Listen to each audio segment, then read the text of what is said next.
All right, in 3, 2.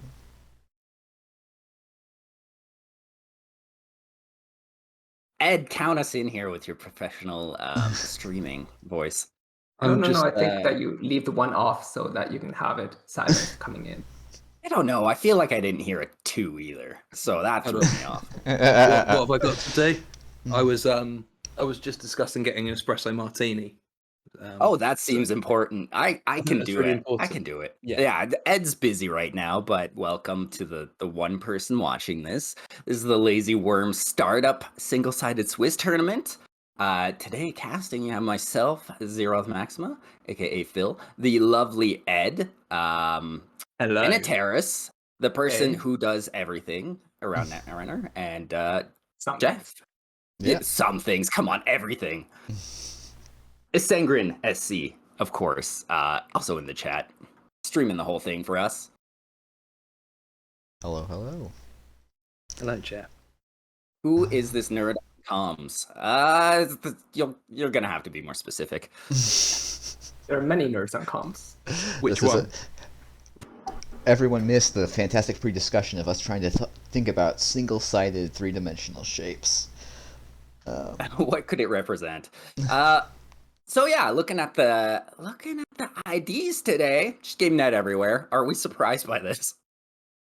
I just wanted to see one restoring humanity, and I'm very disappointed that I will see none of them. Pairings today. are up for everyone who wants to go to their table. I've not played a startup game ever, so the surprise for me is. Thank you so much. that You're I'm the on commentary. best. I've got no idea what to expect. I'm really looking forward to it. I'm surprised there's less Tau than 1. Tau kind of tearing up standard at the At moment. least represent, right? Yeah. That's vital to have representation on the green side of things on the runners. Absolutely. Are you like philosophically opposed to startup or something, Ed? You know, it's just not something that I've got around to, and hopefully this is going to be a great gateway into startup for me. But I see what you did there. Yeah, less Zahya and Steve, honestly, that I would have thought. She's very strong in this format, as I think Krim is in general. Hoshiko, obviously, just an excellent ID overall. Hoshiko only has 2, and Ketzel has 1. I think is quite interesting. yeah, for the next version of the Aesop's tables, I do want to have a ID breakdown on this like standings page, because I think that would be interesting to have. And it's all GameNet, and I do need to fix this yellow too. That's much more hideous in person than I thought it would be. Looks great to me. Oh, can we That's start? fine. So how many GameNet is that? 6? Not too bad. That's I believe you 50%. can mulligan but not actually start the game. Yeah, a couple near-earth hubs in there to round it out. Yeah, It's yeah. fine. It's fine. And I'm guessing that there's going to be a lot of gold farmers. Farming your gold. I think I'm going to start the round. Let's do it. Let's get talking about actual Netrunner instead of just, trying to be nice about NBN, because okay, they did some bad things, but I don't want to just harp What on table how do we much I want to go dislike to? NBN. At the very least, NBN does not have HNN in this. No, HHN. There we go. Hard-hitting news in this format. It feels good. What about just the first table there? Yeah. Sure. OF 1515, Super Stranger. I don't know these players at all. Oh, I is think that? we're in for Oh, that's a surprise. different first table than I was looking at. Oh, well, let's go to. Oh no, but that whichever is actually the right first table. Let's go to that one. I just went to something completely wrong. So, table 1, round 1, and this gives us a nice non-game net to start with. So Here we go. Lovely. I'm in. I think I just need to refresh. I'll be there momentarily. Here we are. So we've got Built to Last here against Reina. Built to last without the government takeover combo is going to be as it was intended to be played, I think. Yeah, this will be very nice to see. Do we think this is the famous nappy Reina build? Is this the one with the tranquilizers in it? Is it? Yeah. The nappy Reina. I haven't it's seen the death entirely- list. Does Nappy work as well without Hive Mind? So the nappy. Absolutely not. Yeah. Oh, here we go. We started. Hedge Ice Ice. Perfect opening. Classic. Yeah. The idea behind the Nappy Reina is that generally you've got econ is worse in startup, and so there's a lot more economic pressure on just running people's ice and then de-resing it 2 turns later. Um, There you go. and the face Okay. checks in startup are a lot gentler than they are in standard. Yeah, That's not too bad. BTL loses one of their one of their uh, advancements. procs, on their Yeah. ID. But pretty strong start from both players. Thrown up. Yeah, just good pressure from Reina. So just more generally, how have startup games compared to standard games? You find they're slower paced? I know CTZ was mentioning on stream the other day that runs kind of have more impetus. You can't just run because the econ's not there. It depends who you're playing. Like with Zahya, with the really run-based Crim, Ooh, flip switch. you honestly can run. But generally a little bit less. The nice thing I feel about playing this format is, as the runner, you have to be much less cautious in your runs. Like we said, there's no hard-hitting use. The ice is less face check punishing. There's just a lot of factors that make it a nicer experience to run, which tilts the table a little bit in the runner's favor. Oh, here's a Wildcat. Chooses the credits. Good. I've been told that's the correct move. That is definitely the correct move when your opponent's sitting with 12 credits on a liberated account. Any card you give them, they get to play at that point. So. Yeah. But it's interesting because BTL has dropped down to 3 credits, which is not a nice position to be in. Yes. Spending the time advancing their Akets manually. Yeah. Which seems like they're going for central defense, but I'm not sure what their game plan is at the moment. Yes, this cookbook... being low credit.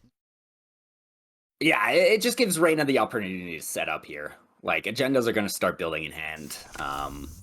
Oh, there we go, a chisel. Interesting. Still going to take a while for it falls apart. Yeah. Take it apart stone by stone, use the limestone, ship it back to Europe.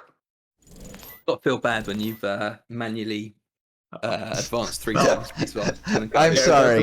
That was we can't not comment on the hedge fund government subsidy for a net. What is that? 14 credits. Yeah. 14 credits.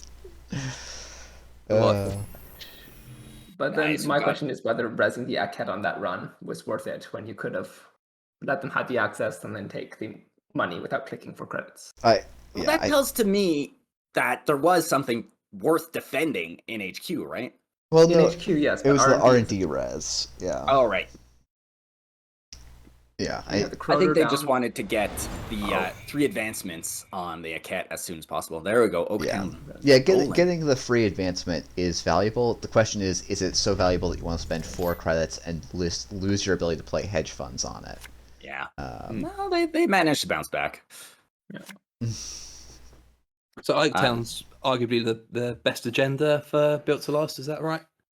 I've been playing a lot of a Rush Built to Last. Not to plug my own channel on my own channel or anything, but but Oaktown, I mean, Hostile is really the best agenda because it's just 7 free credits. But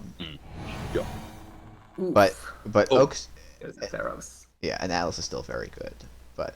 Tag on last click. There goes the liberated, I'm guessing. Well, they could break it if they wanted to, right? Or at least break the tag. It's not advanced. Yeah, it's not horrible. 3, 4. Yeah, 4 credits, not too bad. But that's going to protect the Aket, which I guess was the play. Yeah, the intent here, for sure. Message from the chat from Metacorder. Thanks for joining. The title of the stream is Standard Not Startup, FYI. I thought I fixed that. Oh, I forgot to hit update information. Critical. Oh, the run keeps going. Going for the access. Okay. That's an expensive access. Oh, second over down. Wow. Well, that is worth it. Hard position for the Corp right now. I feel like they don't have much ice. This is a really tough one because I feel like they might be on 5-3s if they have no fast advance plan. Yeah, so one access could Mhm. seal the game here. Yeah, at the same time, Trick of Light is an amazing fast advance tool in startup for Built to Last. But as- given the Oak Towns, you can't score 4-2s with that. Or double Trick of Light, but still. Yeah. Yeah, but Trick of Light is, I think it's only 3 influence and 1 credit, so it's something to think about because my experience in startup is the Corp can make just buckets of money and has no way to turn that into a win condition. Speaking of money, Hostile Takeover just scored by 15-15. Yeah. Also a double advance on the Pharaohs last turn, I think. Or triple advance on the Pharaohs last turn. Yeah. Which was... Yeah, HQ is going to be okay for a while. Just gas on the Reina's side, the Earthrise Hotel down. Also, So I'm worried she's- about a Tranquilizer on the Pharaohs. Yeah, that's a good point. I mean, like, you have 21 credits, so you think you'll have money forever, but you don't actually have a way to score here as Built to Last. Yeah. And you're almost halfway through your deck at this point. And that's 5 points out of 18. It's about right. Yeah. We'll have to see if Reina has any like multi-access or anything like that. I could see maybe a couple of jailbreaks. Okay, defending R&D. Walling up. I think Yeah. the Corp is going very defensively and they're playing to not lose as opposed to playing to win at the moment. Exactly. Because they need a scoring plan in order to win, unless they can kill them runner. What kill options do they have? So it's basically punitive is your only... Punitive and Neurospike are your only proactive kill cards, I believe, in startup. Yeah, which sitting on 4 points on the runner side, punitive is not happening. Man, paying 3 to res an Ice Wall is a feeling.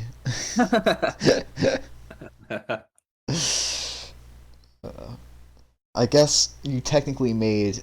No, the advancements to make it cost 2 credits for Corroder were free, but it's still... Yeah, it's slowly going to get buffed here with running through those Akets, but Yeah. Yeah, it's still not helping the Corp win. NAPD coordinates core. trash. So that's Interesting include. yeah. Potentially could have defended for an agenda. A second bad pub. This is just gonna help Reina get those little accesses for cheap. Yeah, that's true. I'd That's like a big to see deal. a cheeky Urtica cipher for the kill. That would be fun. But yes. Yeah, what have we seen influence-wise at the moment? Nothing as of yet. Just the flip switch, right? And nothing for That is Wayland. For Wayland, yeah. Yeah. You see a roughneck. Oh, I missed that there was a roughneck repair squad at one point. Mhm. Good for Alright. dealing with the bad publicity. Yeah, tranquilizers definitely suggest. Oh.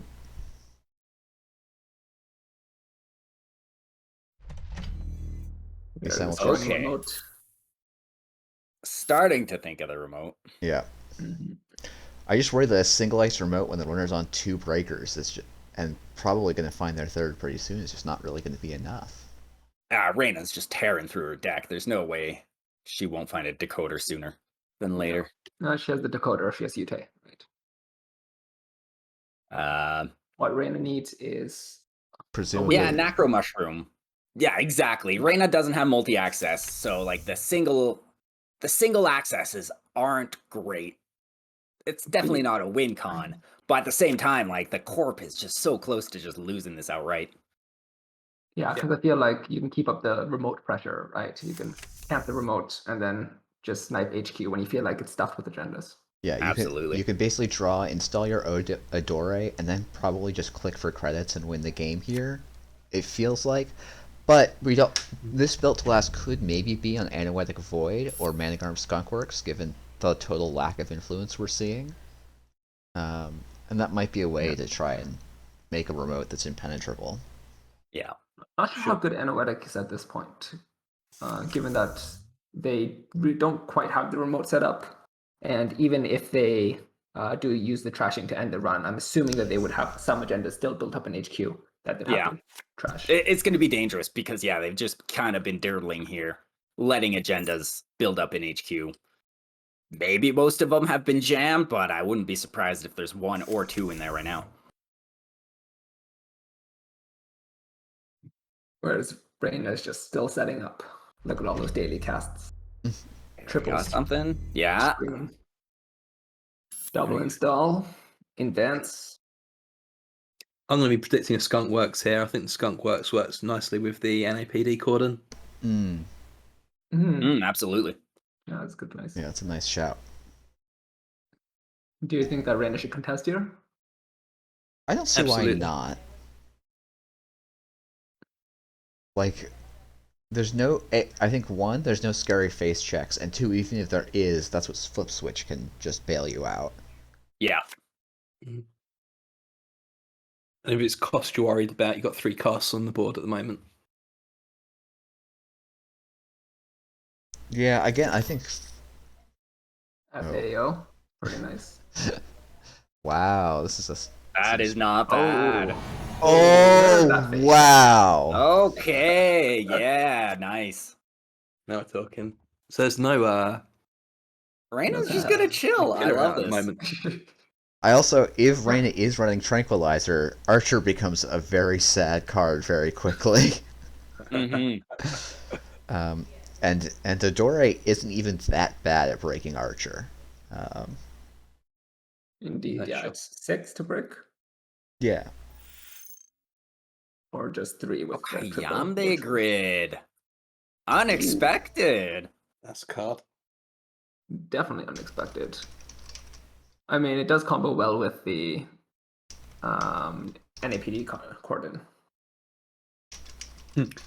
15-15 asking for the undo there. Just to get the Just- counter on. Just Super flashing Stranger being- Kayambe. A very nice stranger, letting us go back to the start of the turn, so Kayambe can dump a little advancement counter, I assume, on Archer. Yeah, Get that just to tax get up. extra tax. Kayambe is unbanned in this format. How does everyone feel about that? I'm a big Kayambe fan from way back in the day. I used to run it in SSO or what's the one that pings you with meat damage? I haven't played it in too long. Or Builder of Nations. Builder of Nations, yeah. There's an interesting card in there. Are they good decks? No, but I still played them. So I was quite I'm sad to see I'm- it banned. I'm fine with Kayambe grid in startup. I like the fact there's no ban list at the moment. Maybe through the absolutely. day we'll see some overpowered cards that we feel might need to be looked at. But It's Exactly. sorting my collection a pain, though. It Gold keeps Farmer's the- still a bit of a pain, I think, in the format, but there's enough cleaver in there that it's not That Side of as the sandbox impactful. gets Oh. the purge. Those chisels can't do much behind those pharaohs and archer. yeah. Now you're hoping you're on Devil Charm too, I guess. In this very Also, it's eating up their MU right now, so they can't install their killer without trashing one of the chisels. Yeah. Oh, called There's it. the There Devil goes the Charm. Devil Charm. Nice. The Simul chip's gonna let them trash the chisel and put them back on any ice they want. I'm guessing the yeah, they're gonna Archer? run the Right remote now. here, blow up the Archer. Cleared. I the like Kayambe. doing this on an off turn where you really make the corp think twice about how much they want to invest in protecting this. Yeah. I'm Just ruining the remote here. not sure about that. Ice because- wall rezzed. Yeah. Because with the Reina's once per turn res cat tax, you want the corp to res. Right? Yeah, and that didn't actually cost the runner anything because of the too bad publicity. No, they're gonna need money to pay the Kayambe tax and trash it though, but still, Reina's econ is good enough to handle any of this. A lot of barriers on Wayland's side. Haven't seen a code gate yet. Yeah. Oh, jams out another hostile. 3 bad pub now. Just gonna make those accesses even cheaper. Yeah, Technically, he's at game point. Technically, yes. I don't- Just dismantling the remote. Just gonna bounce it and kill it. and then I guess you can maybe use the Simul chip to go and put that on the R&D ice wall, or the Ock hat more likely, I think.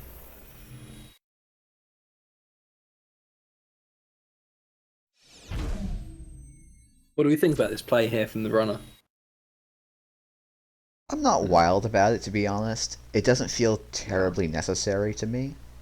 For a whole turn, for an ice that costs you 1 to break every time you encountered it, not great. We'll see if he does anything creative with Simulchip here. Not But great, it seems... but yeah. also the corp seems to be a bit low on ice, at least in the early game, and also dismantling the ice with advancement counters also helps any future Kayame taxes. Exactly, yeah. And not using the Simulchip to me makes me like the play even less, to be honest. But Oh, Secure and protect. Wow, we don't see this very often. as an additional cost to play this operation, spend a click. Search R&D for a piece of ice and reveal it. Install that ice, protecting a central server, paying 3 less. So they revealed Archives. Ice Wall and Wow. threw it on Archives. Is this That a Whoops seems- All Barriers deck, by the way? No, there's There's Archer. Archer. There's Archer. Yeah, okay. sprinkles of Archer on it, I- you know? Just I for got- that flavor. I mean, it could be just Scorpion startup, right? Yeah, I got. Maybe, and that could be this deck's win condition, right? Is it's trying to get the economic lead, play Public Trail, and then Retribution out away all of the barrier breakers. That Yeah. might be one of the where the influence is going that we're not seeing. Yeah, No. but with the Simulchip out, like, it's not happening. Some not ship, ideal. no arc lockdown. It's hard to do that, especially since Simon Chip is such a strong card in startup. Yeah, Absolutely.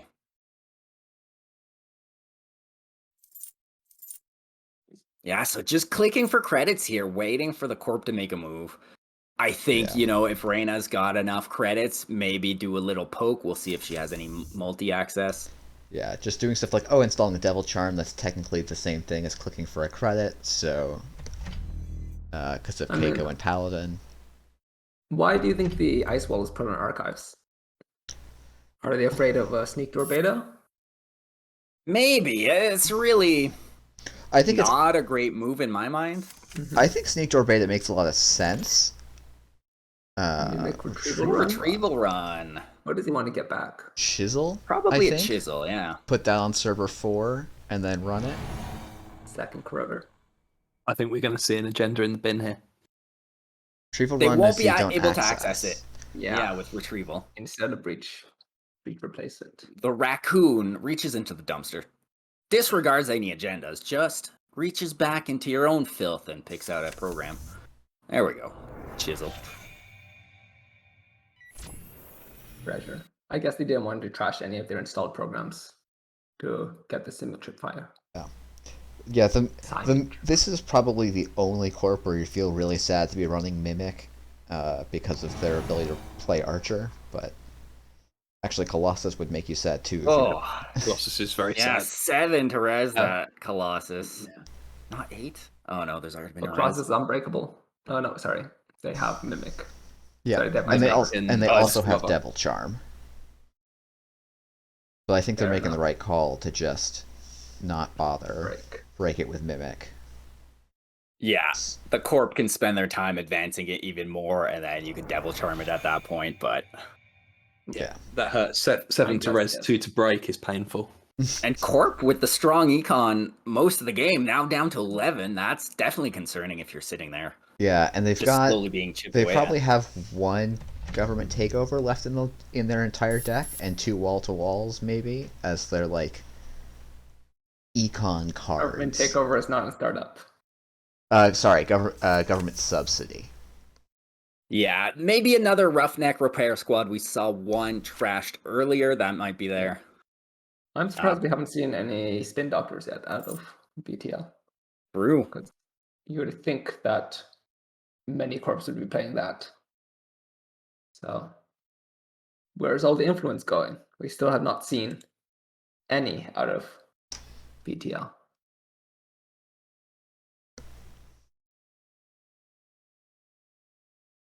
Okay, though, we did see secure and protect, which is just a treat.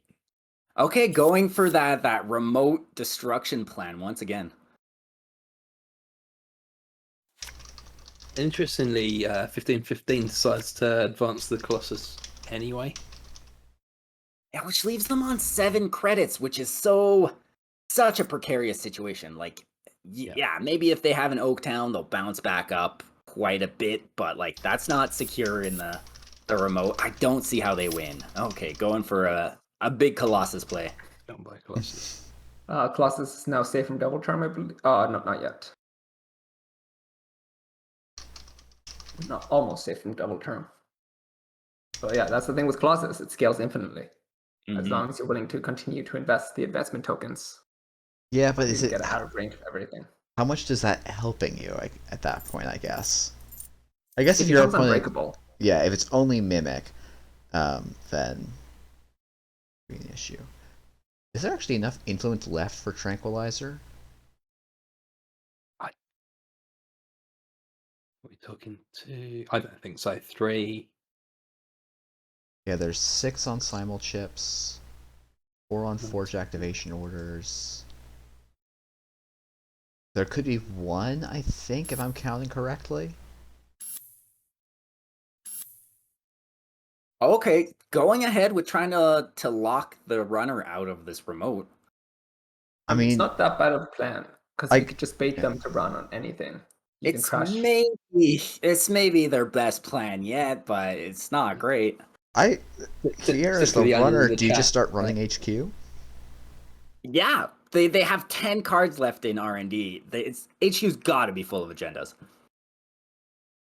But they might be waiting for, that legwork or that jailbreak just to make it worth it to pay through that Pharaohs. I don't know. Yeah. I don't think we've seen any multi-access out of Reina yet, so perhaps waiting on something. But no, A good the point from Colossus- Zoe. Like, there's no ETR on Colossus, so yeah, you could just eat a couple of tags, get a few things trashed that ultimately Yeah. are not that consequential if you're gonna win the game. It's unfortunate that Colossus is the innermost ice. If you had a barrier behind that, then that'd be quite nice. Although with simul chips around, you're still going to have some trouble locking them out. How much has Ballista seen play in this kind of deck? I've never seen it played. It's a shame. The art's really nice. And Yeah. to answer simply the onion, we have seen 0 influence from Wayland so far. I think our assumption, my operating assumption is that there may be with the amount of barriers they're playing, they might be on like a rig shooter deck with public trail and retribution, but we've seen almost nothing at this point. I feel like we would have seen a gold farmer if that was the case, though. Yeah, maybe. Is this just a new player that has not been using their influence? It could be. I wonder. Right? I wonder if you should just use the simul chip to move the outermost chisel onto R&D, so you just get very free accesses here instead. Yeah, choose another server to pummel if you're not feeling that remote lock style. Yeah, because I do think the Three Colossus bad- is going to make it hard. You got 3 bad pub. Corpse on 2 credits. And Reina's on 20. Reina's got so many options here. Okay, I think they're doing it. Moving the Colossus. You The think big you just boy HQ here? Oh, okay. Yeah, I guess the question is, do you think you can get the Pharaohs down in time? Because you have to pay a lot. Yeah. Or maybe just... Yes, but they also have 3 bad pubs, so it's a lot, but it's not too crazy, I think. Is the 10 strength, 3 bad club. You still need 4 credits to match, and then 1 more credit for the face check.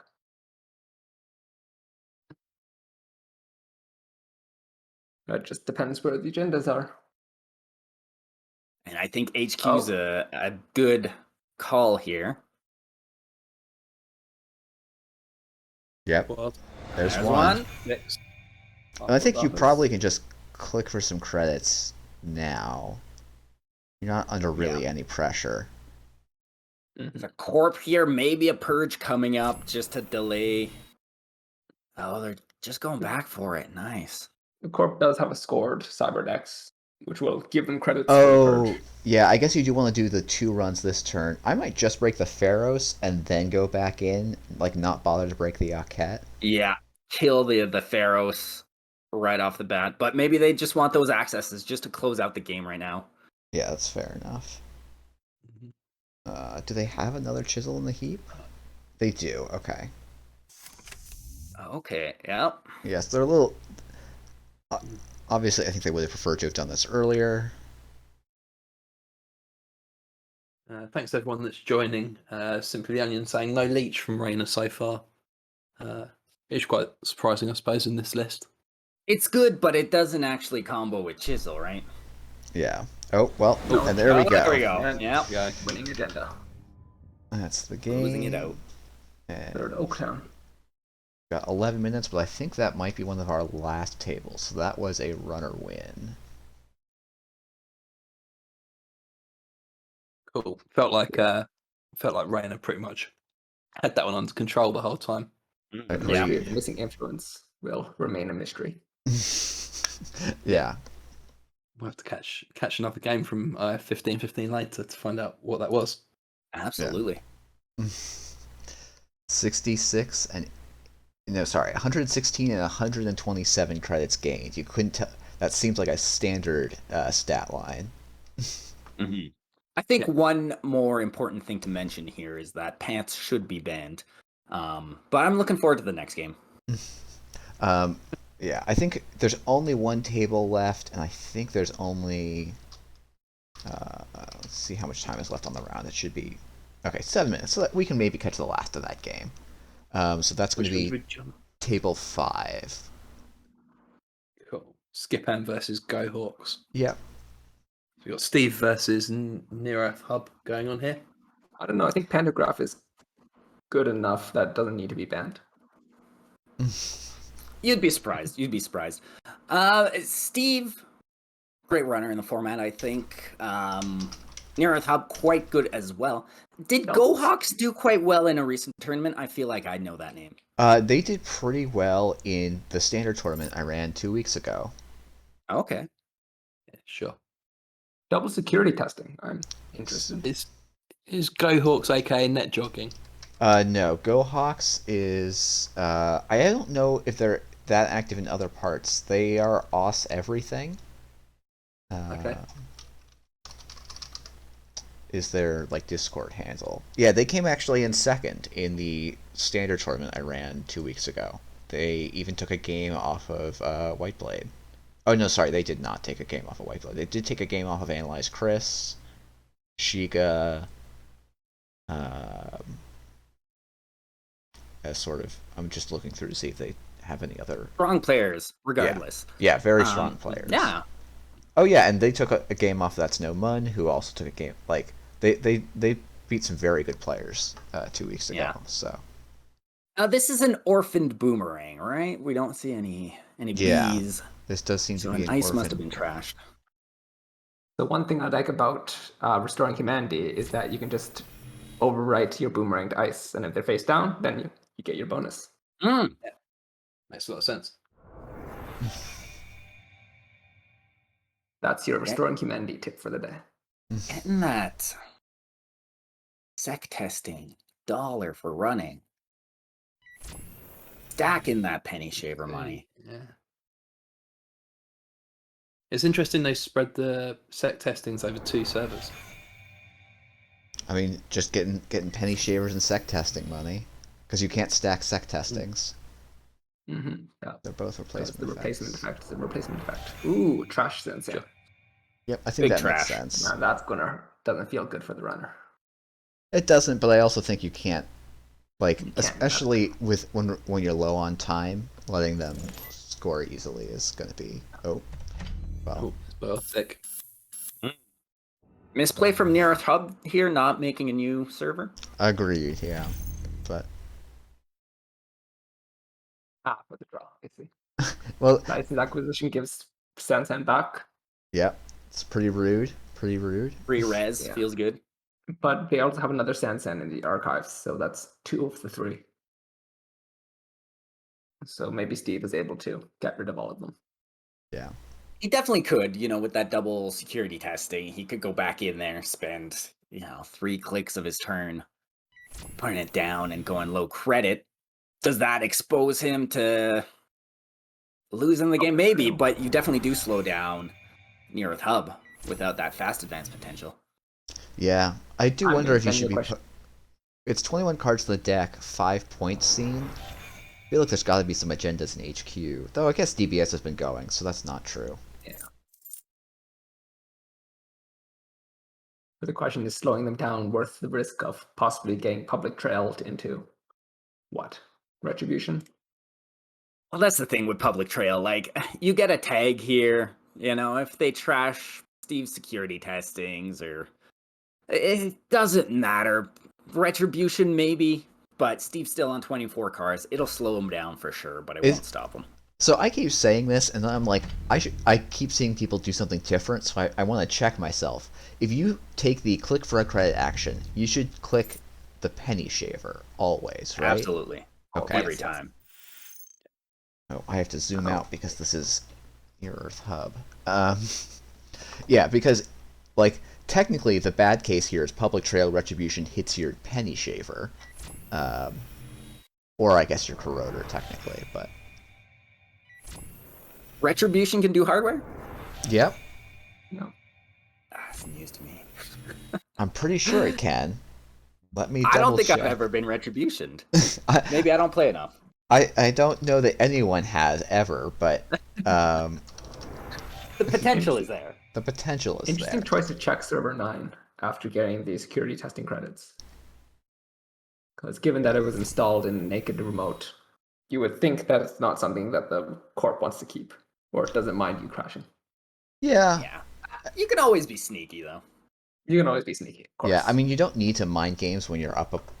But I do feel like as Steve, you want to start checking things or trashing the DBS. I think is definitely a good call. Yeah, and especially with the penny shaver going, checking something doesn't cost as much. I see How Anarch close are we to Mushroom going and to time Zoe here? talking about getting retributions in standard and startup respectively. We've got 2 minutes left on the round. It's a pretty close one, because if Steve can't find another agenda, then the win will go to Skipman, right? Yes. Yep, because they're on 3 agenda points to 2. But I think, on the final turn, Steve is well set up to just run HQ. And, Yeah. At that point, you don't care about the pop-up giving them credits. You just go. But given that the DBS has been running for so long, it's hard to say if there's any agendas in there. Yeah. Ah, yes, Kentucky shell game out of NEH.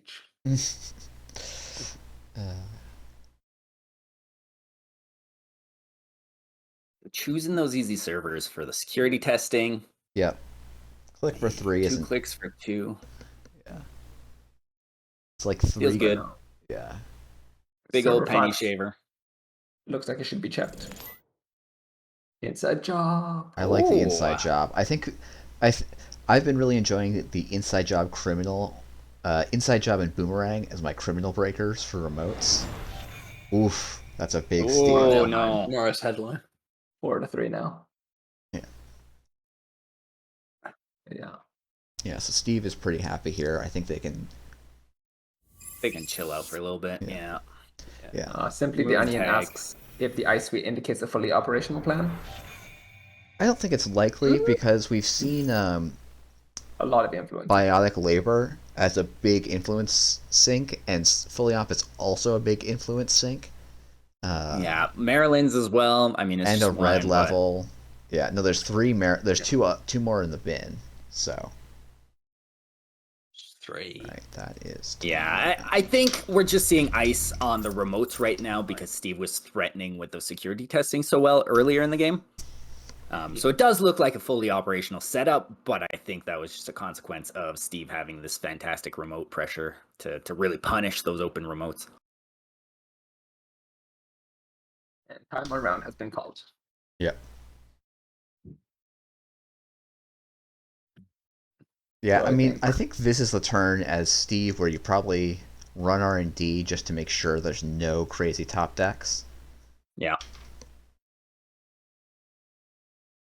Yeah, I think that's a good question, whether this is Gohawk's Yeah. last turn or whether this is the last turn in the game. I guess this is the last turn. Balls. The exact timing on the call is Yeah. questionable. I'm Yeah, sure it's call always the making last it turn of clear the here. game. Yeah. So like, security Goax testing actually is- has the win, because it's the last turn of the game.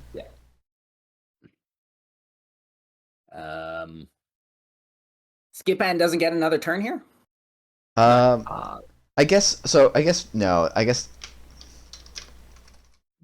Because you called it as Yeah. Gohawks started their turn. So, I mean, traditionally, I Yeah, think no. you would finish the turn that's already started, and then the next player would have their turn, and then it'd be the end. yeah. Yes, but that's depends on that's a when the correct time way was to do actually this. called versus when Ysengren posted it in the chat, right? Because Yeah. I would think that time was called a couple seconds before he typed it in. But yeah. Yeah. No. So like time was called before I finished typing it in, and I think that's the like Ooh. official thing. Yeah, no, that makes sense. And basically, to me, it looked like Skipan clicked for 3 credits as soon as the time was called, which. Mhm. Yeah, there's confusion here. Judge call. Okay. Yeah, Game. it sucks to go to time, but it sucks to have to make a weird call Yeah. like that. And this may have been the wrong Yeah. call, but It's fine. oh well. It's alright. 2 Spin Doctors daily business show that was running for a couple turns. Yeah. Yeah. Lots of agendas that are going straight to the bottom. All right, let me just do. On to the next round, then. Yeah. Let's see how the round's shaping up. Yep. It should now. We should see reports. So we actually have an even split of Corp and Runner wins, I think. Or no, we have 2 Corp wins and 3 Runner wins. Yeah. 2 GameNets, which is they're underperforming based off their dominance in the field. And Tau is up. Runner as Tau. Actually, nice. no. The GameNets won with their runners. The 2 GameNet players, yeah, GameNet has only lost so far. So, suck on that, meta. Tau has won, which is good. Glad to Oh, see that Tau is still alive. yes. Go Shapers. Ketzel has gotten lost though, and well, that's done Corp loss. That was skipping. All right. Single Loup. All right, pair in the round. I gotta figure out why this code is slow. Uh-oh. Ed, are you a Shaper fan? Are you cheering for Tao here with us? I have opinions on Shaper that will be revealed in an upcoming podcast. Ooh, the tease. It's I love it. Yeah, something I to look could forward say- to. I know you're a Shaper fan, Phil.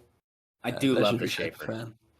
I can say with no reservation that I am a full-on Shaper fan, and I will continue to be a Shaper fan and call for the ban of Anarch cards until Anarch is no longer the top faction. And Shaper Yes, is. praise it.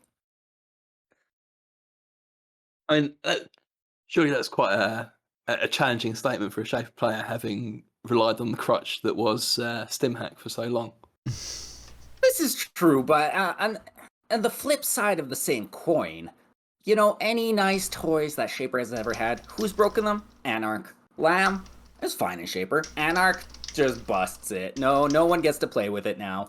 You know, the resentment is real.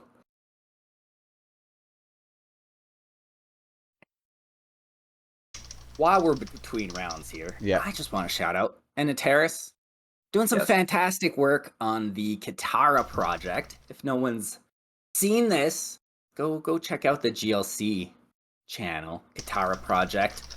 Eniteris has started, how would you say, templating the cards? I've been doing the templating. So this started up. So I did the Katara, Kampala Ascendant as a pack with as alt arts after I finished up the Reina Reverie alt arts. And then the rest of the community decided to join in doing the alts for the rest of the Katara cycle. So I did the arts for the Kampala Ascendant part, and then I provided my templates for use for the rest of the Katara project. So I've been taking the art that other people have made, and I've been putting them into my templates and doing the formatting and changing up the wording and such. That's super cool. And we've gotten a bunch of them done. Yeah, and they look fantastic so far. Probably like 10 10 or so different artists all contributing to this. It looks spectacular. And do you think you can grab the Immigrant album? Post it in the chat as I well? can definitely do that. Oh, And yes. we will find that here and here. Bless you, Ed. I'm going to. Oh, no, why is it not there? It's not pinned. Oh, it's disappeared. Who's the admin on GLC? Not pinned. Who is it? Shocking. All right. Blame them. Phil, you've been doing quite a lot of art yourself, haven't you, on this? Done a couple of pieces. They look all right. Yeah. I posted it in the chat. Thanks, Eniteris. Got absolutely slow poke there. These are also not finalized, the arts and the formatting. I've been uploaded them to make sure that everyone can point out all the mistakes I've made. And also as an encouragement to get in their art pieces. Speaking of which, if you'd like to join, there is a spreadsheet which still has some cards available if you'd like to do art for some of these cards. How many Check it cards out. roughly are still available to do on that? I think about 30% of the cards left. Let me Okay. see. Yeah, some are claimed but not done yet. If you want Yeah. one of those, you can always message the person that put their name down and see if they're still working on it, or if you could have a crack at it. There's at least 10 or 12 left that are like unclaimed and ready to do. But take a look, see if you get inspired. That's what I do.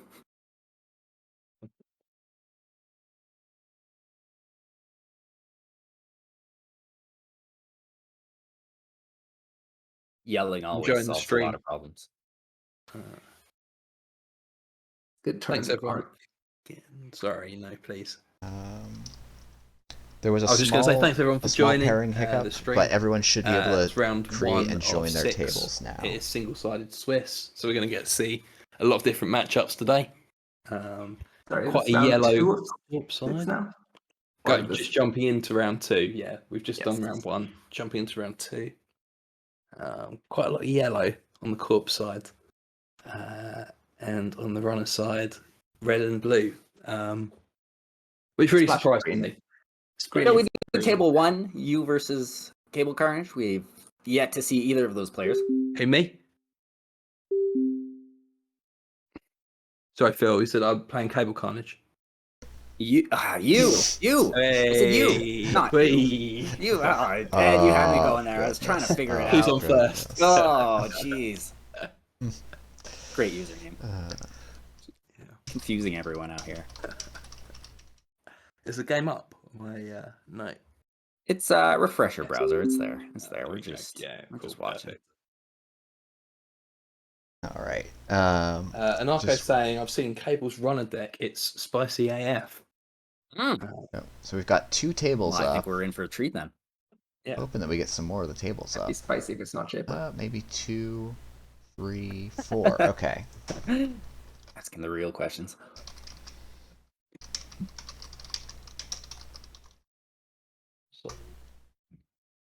All right. Well, Yes, just the set the runner timer side of in, the so tournament is slightly more balanced than the corp side. Corp side is heavily favored into GameNet, 50% of the field. yeah, I'll just pull it up on smattering stream. of other There's things, yeah, but, it's about what? Despite the lack of shaper on the runner side, the IDs on the Anarch and the Crim side are more varied. That's a good shout. Yeah, 3 different Anarchs. The maximum possible. Still want to see that Quetzal deck. How well do you think Quetzal fares against the startup field? Like Palisade, you can walk through that. Yeah, certainly that built to last deck, Quetzal would have been having a fun time against. Yeah, I'm but not at sure the about same that. time, it's only one subroutine once per turn. Like, you have a lot of barriers that have 2 or 3 subs, so I think it can help. But I don't think it's necessarily as good as the econ pressure or just the like absolute fear of God that Loup puts in you. Yes, Lou. Yep. Yeah, I'm excited to see what Cable's done. He helped me a lot with making some like starter decks that I was trying to make for the first startup tournament I ran. And has done a lot of really, I think, good and interesting deck building choices. Ice, hedge. Sorry, hedge, ice. Then sure gamble into Wildcat Strike. Interesting. And 2 draws. And then Solid starts all around. Triple click for a credit's a bit slow though. So the general theory behind the GameNet is do everything you can to make runs expensive, and then when they steal a 3-2, you double punitive them. That's one. That's one option. I think the other option is you make all of your ice expense. You could just make all of your centrals extremely expensive to res, and then you put down any piece of ice and an Anoetic Void and win the game. Just Interesting scoring. So yeah, Lucky Charm, not something we see very often, especially out of faction. The first install of the game as well. Really interesting. Yeah. Loup's still digging for something here. I mean, got just all about the money. anything. Yeah. Lucky Charm works against Skunk works as well as Void, does it? Yes. That is correct. Yeah. Gachapon. Look at this hardware heavy Loup. You do need to make the HQ run, right? Which does slow it down quite a bit. There we go. Another piece of ice on HQ to stop that. All right, we see a Gachapon coming in. What do we see? Yeah, I'm always interested to see what else you hit with the Gachapon. Yeah. All right, so taking out a Dirty Laundry I think is a very reasonable call, and hitting another Gachapon is totally fine. Yeah. I'm a little surprised they didn't put the Botulus on the server 1 ice, because that's basically guaranteed to get you through. Do you? You don't have your cookbook, so that's only a single sub. Well, but you fire it at the end of your turn, and so it gets a second subroutine at the at the end of the corpse turn, I should say. Oof. Oh, Toll Booth would have done it. That now. Yeah. Expensive res for the corp here. And okay, well, if you have a Botulus in hand, then what do you care? And you see that? Yeah. Still expensive for Cable Carnage, though. That was 6 credits plus 3 to trash the daily quest. They get 2 back from the daily quest, which is not nothing. Yeah. And you know, at the end of the day, 3 credits to break an 8 strength piece of ice is pretty reasonable. It's not bad. You did get a couple of bucks back there from the Toll Booth firing twice. Yeah. But now that the Botulus is on the Toll Booth, that's a good place for it to be. Absolutely. Okay, some tech going down on the loose side. Yeah, so probably a Chisel Charm list, which I think makes a lot of sense if you're seeing gold farmers and all this ice. Ice is the main strategy. Mm-hmm. All right. Okay. Nice. Yeah, he's gonna get in there. Oh, I've lost. That was Gachapon to get the Chisel. Yep, I really like removing the Leech because boy, are you not using that this game. Nope. Ooh, Oh, beautiful. Hot damn. Say goodbye to your programs. Anything hosted on there, blank now. So that was basically the only thing that stopped the access. I think anything else would have been instantly trashed. Yeah. I mean, Megan is definitely very strong with all of these hosted programs around. Oof. Ooh, snags the 3-2. Very good. Nice. Do you clear the tag immediately, or do you just set yourself up here? I don't think so, because they've only got the 2 credits. Yeah, they've only got the 2 credits, and they probably are going to look to score. So you can run HQ and probably run R&D here, and just say whatever. But I'm not sure if you scores this turn though, because they're missing a credit, I assume. No, I'm thinking because like it's very unlikely that Lou can get in next turn. I guess if they install their buzzsaw. Yeah, that's all. They just need a buzzsaw to get in here, because Simulchip will do the rest of the work for them. They trash the programs though, so both of them. It's surprising to me because typically you want something to trash. Oh, it's on game point. Yeah, it's pretty huge. What is happening? Why? Is this a misclick? Breaking magnet. Yeah, No, I think this might be a mistake. Is there a buzzsaw in the bin that I'm not seeing because I'm too zoomed in? No, there's no buzzsaw in the bin. Then we'll chip in for the Botulus. Doesn't work. Everyone confused here. What is happening? This doesn't work. What? Oh my goodness! Oh! I like how none of us saw that coming. Wild. Oh my goodness. And is that a Wow. 4-2? Likely. Wow. That was There we go. amazing. Oh The my spicy deck called in the chat. Amazing. Wow. Although Lou's ability has only fired once in the entire game. Hey, So perhaps it would have been better out of Reina. I don't think The no. Blue's power 40 is cards, just his shirtlessness. also the 40 card Like, deck, yes. right? Yeah, also the 40 card deck, yes. The text is nice, but is that really why you play Lou? Doubtful here. Yeah, wow. That's an incredible play. You never think of Lucky play, Charm as yeah. an icebreaker, but I guess it can be. Yeah. Well, we'll probably see more of Cable Carnage, and maybe even, I wouldn't be surprised if we see you more as well. So let's hop over maybe to another table. Which one? Well, so we could see Super Stranger again, but see their NBN deck, their GameNet deck, or we could, if we want to just take a small break from GameNet, we could go to Table 4, which has a Built to Last deck. Sure. Yeah.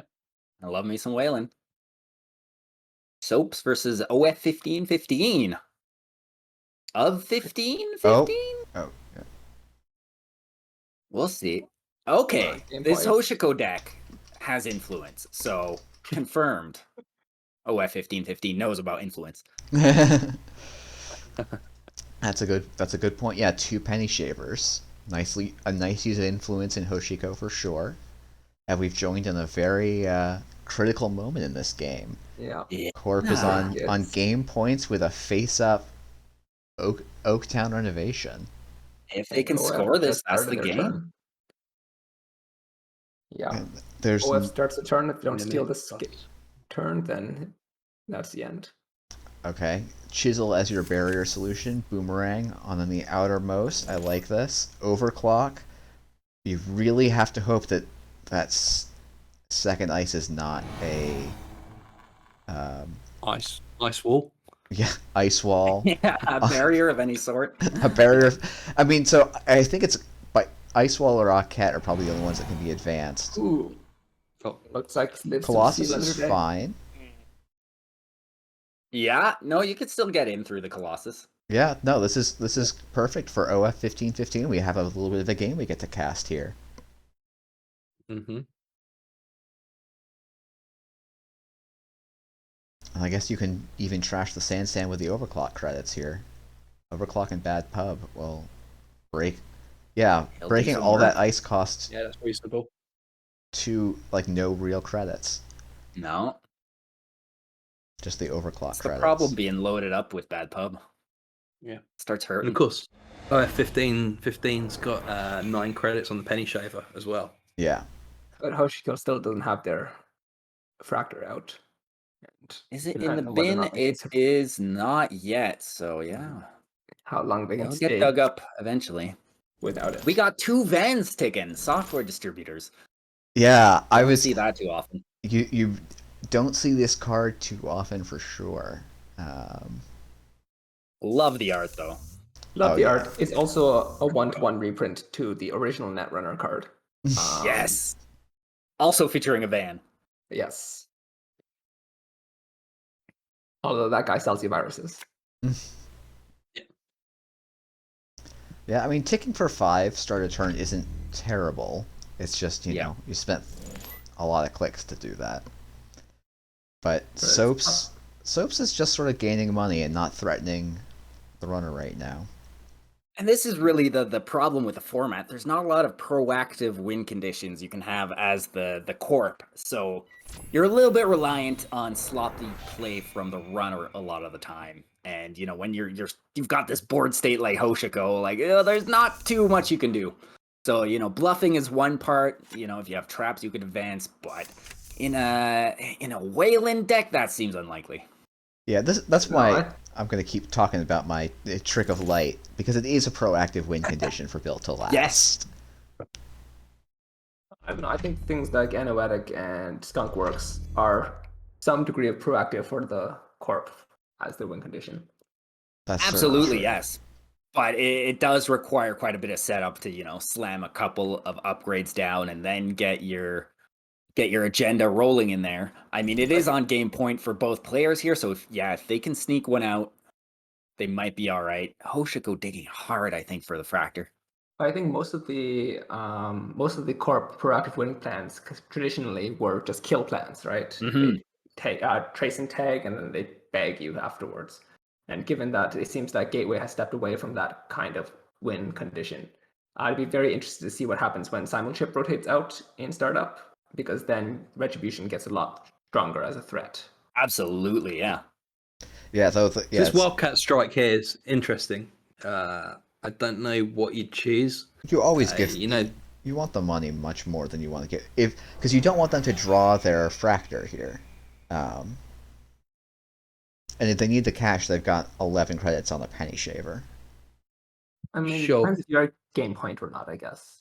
If that is, or if you want to threaten that you're at game point. They have OF1515 had just drawn 3 cards as well. They're going for it. All right. Yeah. No Fractor. Ooh, not sure. Right. Not enough. Right. Only 2 counters unleashed. No, you can. Isn't it? You can do this, I think. What you do is you trash your Buzzsaw to install Chisel.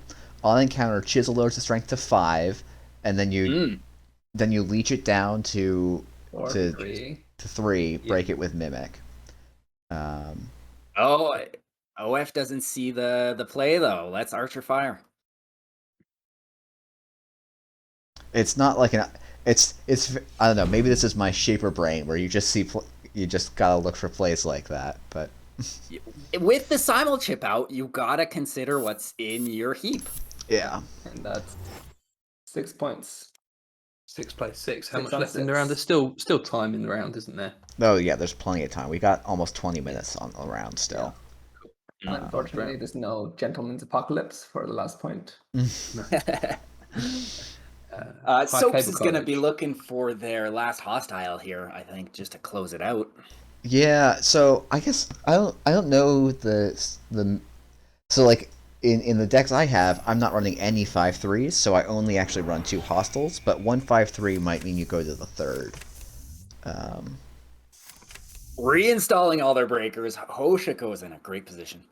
Yeah, now they just want to start running centrals, and at some point, Not sure about great position, but because all you need is single hostile. Better than no breakers. Yes. Yeah. I actually think, yeah, I guess the Archer is like a real problem for them. It's not even though, right? They just run centrals twice to get 2 leech counters. Oh, but if that's an Anoetic Void, then they're in a lot of trouble. Yeah. Oh yeah, we see. Won't stop them. One card that I don't know, the spicy corporate troubleshooter, which is definitely something I tried and built to last, to see if it solves the I have lots of monies, how do I win the game problem. Yeah.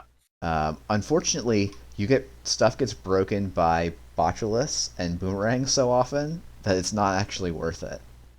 Yeah, there's a lot of alternative ways to break ice in the format, so it is very tough.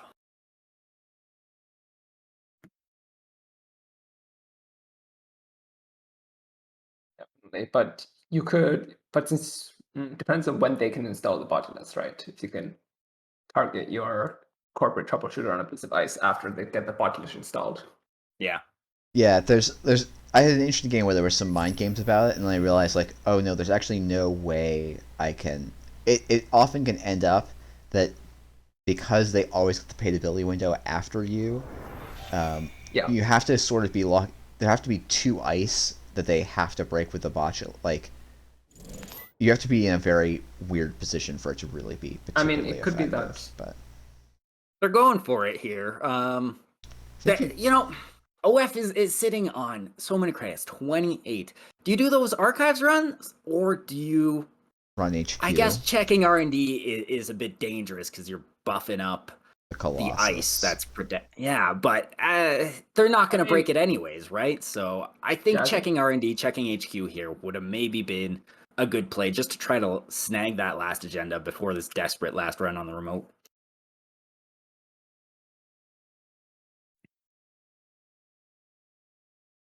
Cable Carnage in the chat. Hello, great game back there. We all went wild when you did the magnet break. You can go back and watch that at some point. No one understood the move until it happened. It's fantastic. Oh, I miscounted leech counters, so they're actually getting through here just fine. What do we think the upgrade is here? I mean, an Anoetic Void wins the game, right? Yeah. But Anoetic is 4 influence, and we already see... Oh! Troubleshooter. I don't think But this that is the doesn't help, right... does it? You need to do that on Archer. I don't know why you... Yeah, this seems... If you did that on Archer, you had the win. Unless this is not an agenda and they just baited the run. Yeah, if it's just like a wall-to-wall. But even then, I think you still do it on Archer, right? Because then you get to take out, like, Mimic and Buzzsaw, or... they might want them or not tagged, Buzzsaw, I don't know. Cleaver. You get tag, you trash a program, and a resource. Resource trash. And the Archer is better overall, for sure. Okay, yeah, just a Spin Doctor. Yeah. I'm happy about these corporate troubleshooters, though. Fun card. Yeah, it's a fun End card. of turn, I believe. Yeah, end of turn. Good for those conduit runs. Oh. Yeah, it looks like there was a small mistake there, where OF paid 2 credits.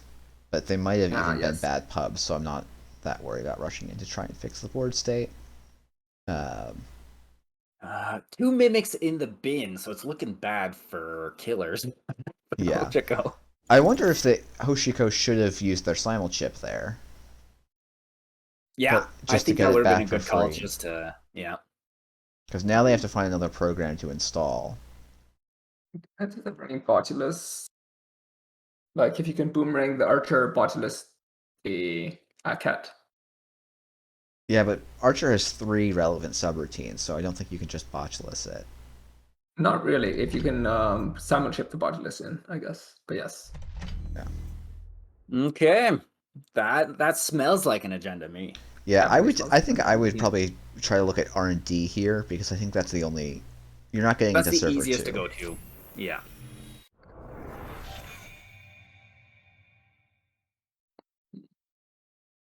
Yeah, I'm wondering if this Hoshiko just isn't on botchless. What are they looking for? Maybe like a Maker's Eye or something to get a bit of a dig into R&D? Maybe they're trying to get a chisel to put, or a devil charm just to blow up R&D ice, but What what are is you doing with happening? 2 simul? So you can use 2 simul chips to pull back any program. Yes. Yeah, because you trash one and then you'll get it back. Double But Archer. this is too much, I think. You would need, like, Tranquilize. Well, you would need Hive Mind Tranquilizer, really. Double Charm. Chisel Charm also works. Yeah.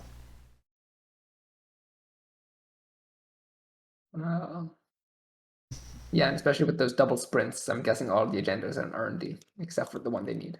Yeah.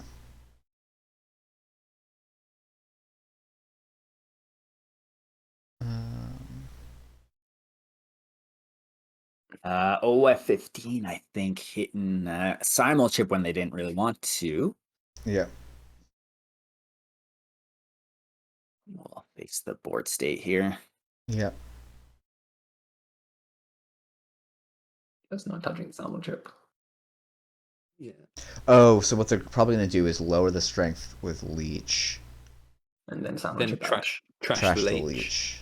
Yeah, Um, makes sense. out. Still doesn't get you past the second Archer, though. no, but I think you just... Oh, this is last click. Unfortunate.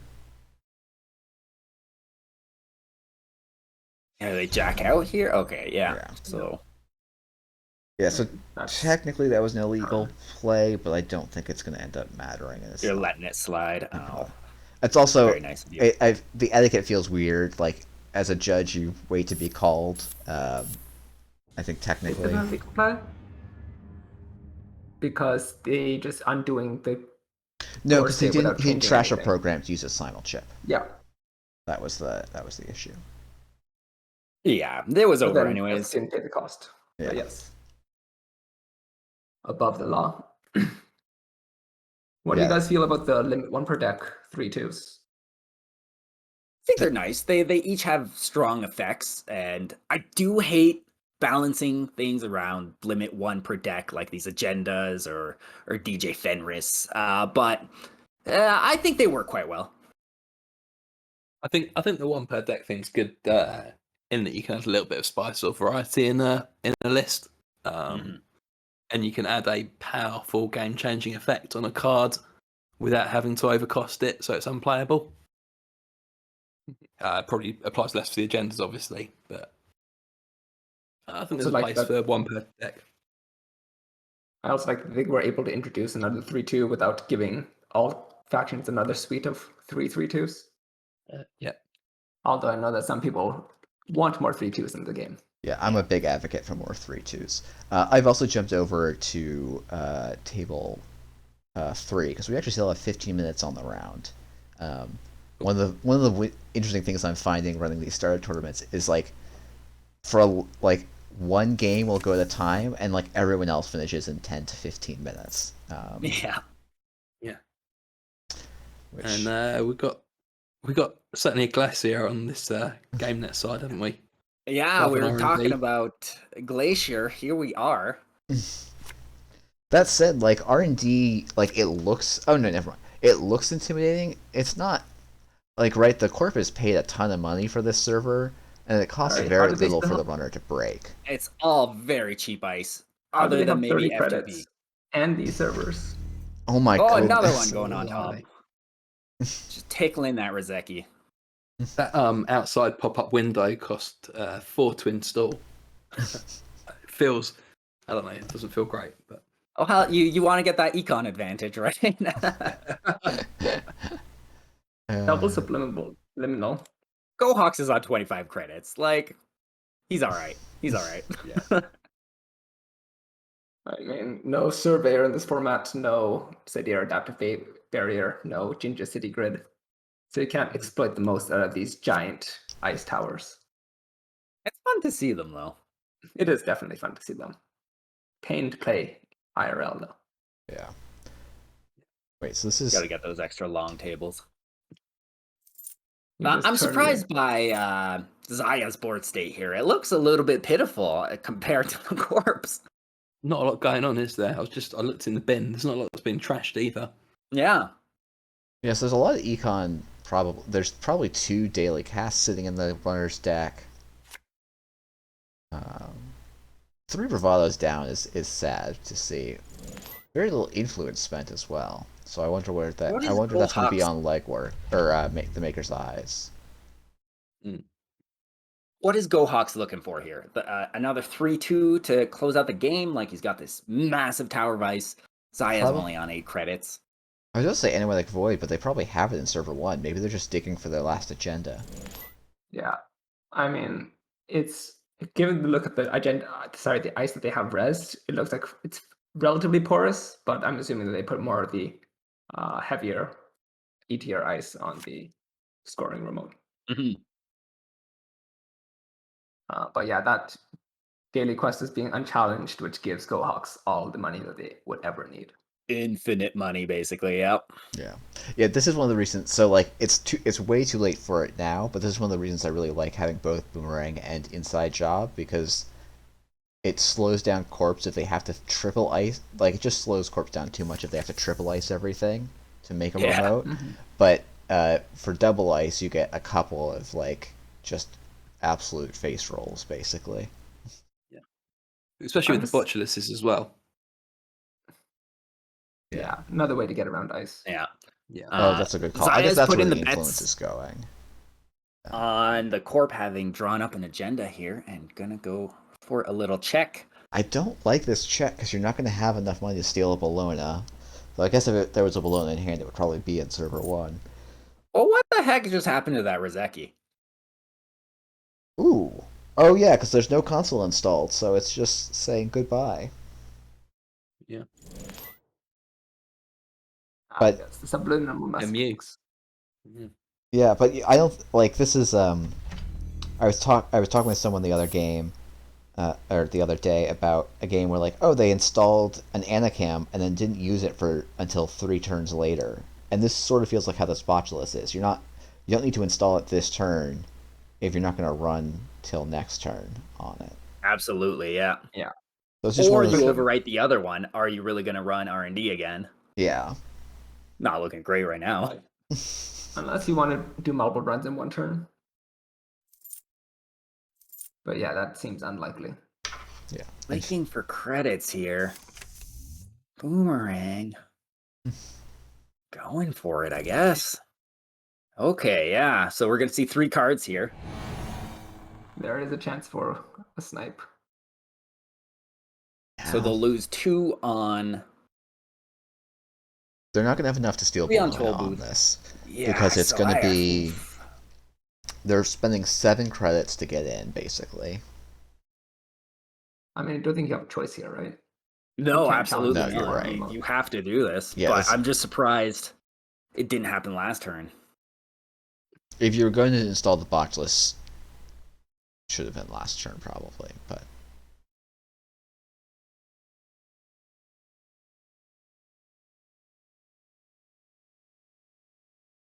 Subliminal messaging. Subliminal. Oh, nothing. Nothing. I feel like if there was Womp womp. something, the corp probably would have pushed it earlier, because server 1 is untouchable at this Yeah. point. So, Zahya's been so low on credits. There we go. and there we The other go. Bologna. Well, that's the I feel like last daily- game for the round. Excellent. So we're going I to be... feel like I'm Daily gonna have to Quest- run here, but All right. thanks so much for letting me cast a couple games. Great Thanks stuff. for joining. Good luck to everyone in the tournament. Yeah. Yeah. All All right. right. Lovely talking to you as always. Absolutely. Have a good one. See ya. See you. Bye bye. All right. So let me just make a quick announcement in the other chat. Thanks everyone for joining. 21 viewers at the moment. Presumably some people jumped in after their games as well. I hope everyone's I'm always disappointed that the first or the second clause of Daily Quest never fires that much. Where are you? Yeah, I was going to ask that in the last game, when the runner trashed the daily quest behind the single ice. Mhm. I think there was a case for leaving it there. Maybe. Corp was on quite low credits. I think they were on 3 credits at the time. I think there's a case sometimes for leaving the daily quest there, being a little bit more aggressive, I mean, it's like, what's particularly... the best case scenario? You have a Daily Quest, you have security testing on that server as well, plus Penny Shaver. Yeah, plus Penny Shaver. You're potentially getting 6 credits from it as the runner. Minus whatever it costs to get in, of course. Sure. But I don't know, I feel like there's not enough removing the ice from the server so you can get better access to Daily Quest. Not enough of that. It often seems like it's like an auto trash. I think there's a decision to make there sometimes, but I mean, if it's res, you know what you're running on, so you're going to trash it if you get in. Almost always. yeah, it's fair. I have had, when I was playing against... So what if I'm still learning how to read the Aesop's tables. Eniteris, maybe you can help me with who have we had winner-wise on the top 4. Let's see. So score top 6. So those 1-2 games: Cable Carnage, Freeform, Jazz, Soaps, and Go Hawks. They've won Cable one game Carnage, each. They've 2 won games one game each. each with 2 games each. Oh, yes, sorry. 1 game with each of their decks. Yes. Sure. Yes, And- that's correct. Yeah. Cable Carnage is in first place with the SOS. And it looks like fairly impressive with a unique corp in precision design as well as a unique runner in Loup. Yeah. And round 3 Tao is also in the top in the 2 wins club, or at least won once. Yeah. Tao's got their win. That's good to see. Yeah. Um, there was something I was thinking just a moment ago. Oh, just about the daily quest discussion. I remember playing an MTI deck or an MT deck against Stabby Max, and having a daily quest that I was like, I'll just I'll res this. I'll use MTI to get it. Stabby Max destroyed it, and then I didn't draw any ice for turns, and they were just using it as a magnum opus over and over and over and over again. That's what I want to see out of Daily Quest. Yeah. Yeah. Just bring back MTI and you can see it again. Never mind. I withdraw my statement. I'm thinking. Don't want it that much anymore. We actually haven't seen Cable Carnage's precision design list, but they're corping. Freeform Jazz. I don't think we've seen Freeform Jazz at all, have we? No, so maybe we want to go to table 2 with Soaps and Freeform Jazz, just to make sure that everyone gets their chance, because we basically can stream every table here. Have we had one drop, have we? Yes. So we've got back to even players, and then I think GoHawks or maybe me or someone else accidentally entered them a second time. So there's extra people showing up, but. Cool. I'm just gonna go and grab a drink and stuff, and I'll be back in 2 minutes. All right. I think this is the second time we're seeing Zahya. Yep. Yeah, but this will be the first time we've seen a whole game of Zahya, so it'll be nice to see how it gets started. Because catching the turns where you've already lost to GameNet because they've installed just install costs of 15 plus credits of ice, not even res costs. Let's put that behind us. Yeah. How do you think about Zahya versus Gabe? I like Zahya. I think Zahya is always, to me, is going to have a higher ceiling. I think Zahya, you can trigger. I think you can trigger Zahya about twice as often, and enough of those accesses will be multi-accesses that you'll come out ahead on credits, and you also get the 40 card ID, which I think is a big deal.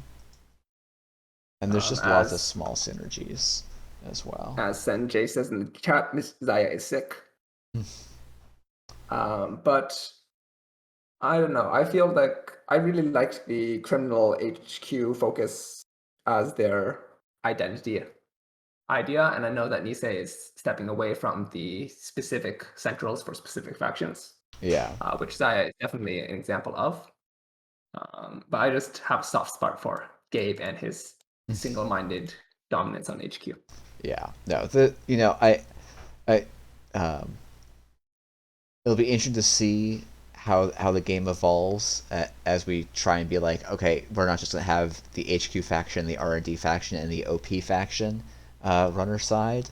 Yeah. And we move towards more of they're gonna feel thematically different, but everyone has to be able to win on HQ R&D, and by being OP. Yeah.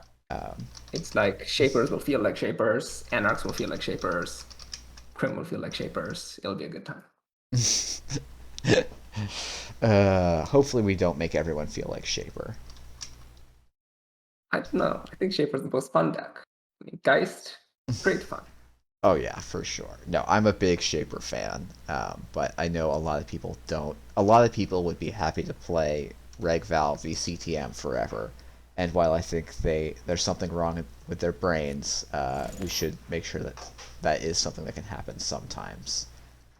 We have to cater for everyone, of course. I don't know that we have to cater to everyone. People seem to not want to cater to my combo desires. I mean, combo desires are fine as long as I feel all factions have access to disruption. Yeah, and it's currently I think my problem somewhat of an issue. Both with as someone who loves to play Shaper and is happy that Tau is like I want to run Shaper.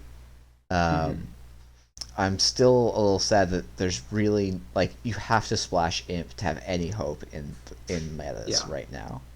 I think Imp should really be more neutral rather than Anarch. Or you print stuff like because I can, but make it actually playable. Um, stuff that resets it's a the bit hard. board. Like, because I can does a lot for what a single card. It shuffles all cards in that server into R&D, right? Yeah. That diffuses everything. And if you want to buff it more, you either need to shuffle the ice protecting that server as well, or you give it some economic payback. Yeah. Which I think seems a little weird. Doesn't really match up with the theme of the card, does it? But, there we go. And like, In the chat, Pants saying, "Hear me out, Theophilus Bagbiter, Savonius Stimplant, and Zahya." I've definitely also played around with counter surveillance in Zahya, because you basically make the you pay the money and get it right back, which can be a lot of fun. Yeah, I've played around with Zahya and counter surveillance as well. It's fun. I'm not maybe as skilled a player as you. I found it quite difficult to play, to be honest. But I have as well. I didn't say I have a successful deck with it, but I have a deck with it. But you should be commentating. oh yeah, they're playing Netrunner. Anyway, so Soap's scoring hostile on turn 2 seems like an interesting play, I think. Because he left R&D open for a turn. I think that's so that's a play I'm a huge fan of. I think generally single accesses on R&D are not terribly valuable. Especially this early Zahya in had the the game. Penny Shaver plus the ID ability, right? Yeah, so Plus the run. it's like neutral-ish, but I would rather have. It's Magnum Opus plus an access. Come on. It's not though, because you have to spend the extra click. So it's like I don't know how to evaluate the click cost on Penny Shaver, but it's not 0, right? Yes. It's not like it's a weird thing where like, oh yeah, the more you pay up, the more fractional value of a click it is, but it's still I'm thinking unless Soaps needed the credits to res ice, to res HQ ice to defend something in HQ, I think it'd be a better play to ice RNG and then score the hostile takeover the next turn. Yeah, I guess so. My thinking is like, yes, they're clicking for a credit and a card on Penny Shaver and an access, which is definitely good. But it's just not like if you're trying to go fast, like setting up this scoring remote is something you need to do quickly, and you need a lot of money for that. And so Hostile solves a lot of those problems that an ice on R&D sort of just keeps you treading water for a turn. Maybe. But also, when you want the runner to access R&D, you want them to access at the beginning of the game when there are fewer agendas there. yeah, exactly. This is the lowest agenda density that R&D is going to have all game. And this is one of the cool things that Spin Doctor has brought back is that R&D value goes way, way up over the course of the game. That's not something you want to res. there's the blister. A little bit surprised at that res. I mean, that says there's an agenda in hand, right? You don't res that otherwise. And that also explains the hostile score, probably. Yeah, because without that money, you're not able to do much. All right, But and here we see the discard trashing a class act to install a new class act, and then having it sniped with above the law. No way. That's a short vacation, Andromeda.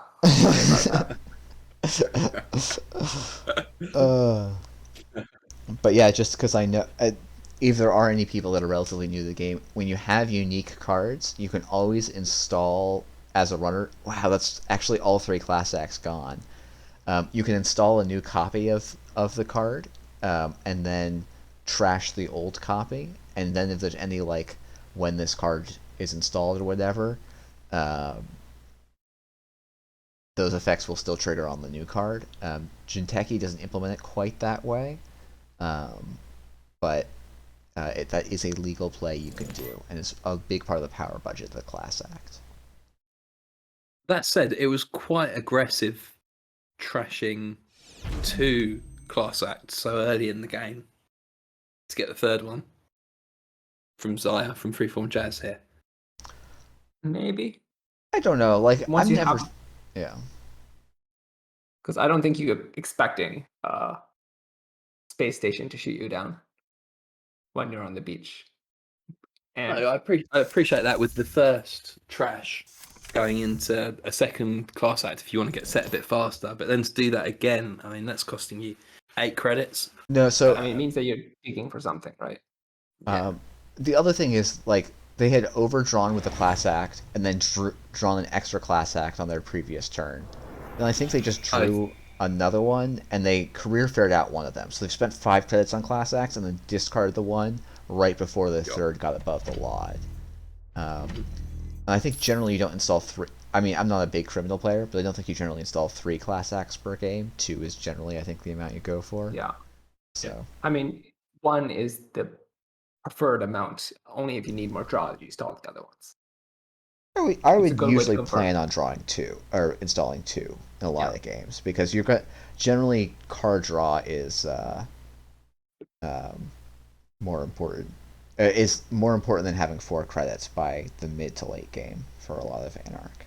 Or sorry, It's a lot all of about Criminal. the converting one resource to another, right? If you're high on credits, low on cards, that's good play. Yeah, that's a better way to think about it for sure. Yeah, I guess your other option would be to have hit the 4 credit daily cast, but I do think that there's just a lot more long term value on the class act. Yeah. Sanjay wants us to comment on the handles of these 2 players. As we said before, Freeform Jazz is an amazing name. And Soaps is not bad either by any means. Soaps is understated, I think. Yeah. Like just soaps. Just Soaps. We should also maybe comment on the game a little bit as well here. Soaps is sitting on 10 credits, 2 ice on server 2, and threatening an Oaktown, which would take them to game point. And if there's any sort of fast advance in their deck, they'd be in a very solid spot to just win outright. Zahya is But 2 ice, 10 credits, a little bit risky. Inside job probably gets you through. yeah, inside job boomerang is definitely a risk. Going down to 0 credits from Freeform Jazz here. Yeah, Doesn't but look I like think they're you going just to click contest. Penny Shaver and you're through almost everything the Corp can play. No, but you're going to be super low on credits. You'll have 3 credits and you can't get through 2 ice with 3 credits, I would not believe. Especially- Depends on the ordering of the ice, right? Like an Aket or an Ice Wall is 1 credit, and then any code gate's going to be 1 credit. It's the Yeah, just the Buck Gelter. At base strength of 1, this is the only time where it is not great. yeah. It's All if right. Ballista is the innermost ice, you're screwed. If it's the outermost ice, you're fine. Yeah, so this is actually okay. Because I think you use the leech. No. You use the leech counter, and then you're credit perfect, right? Yes, and you get 2 credits refund. Yeah.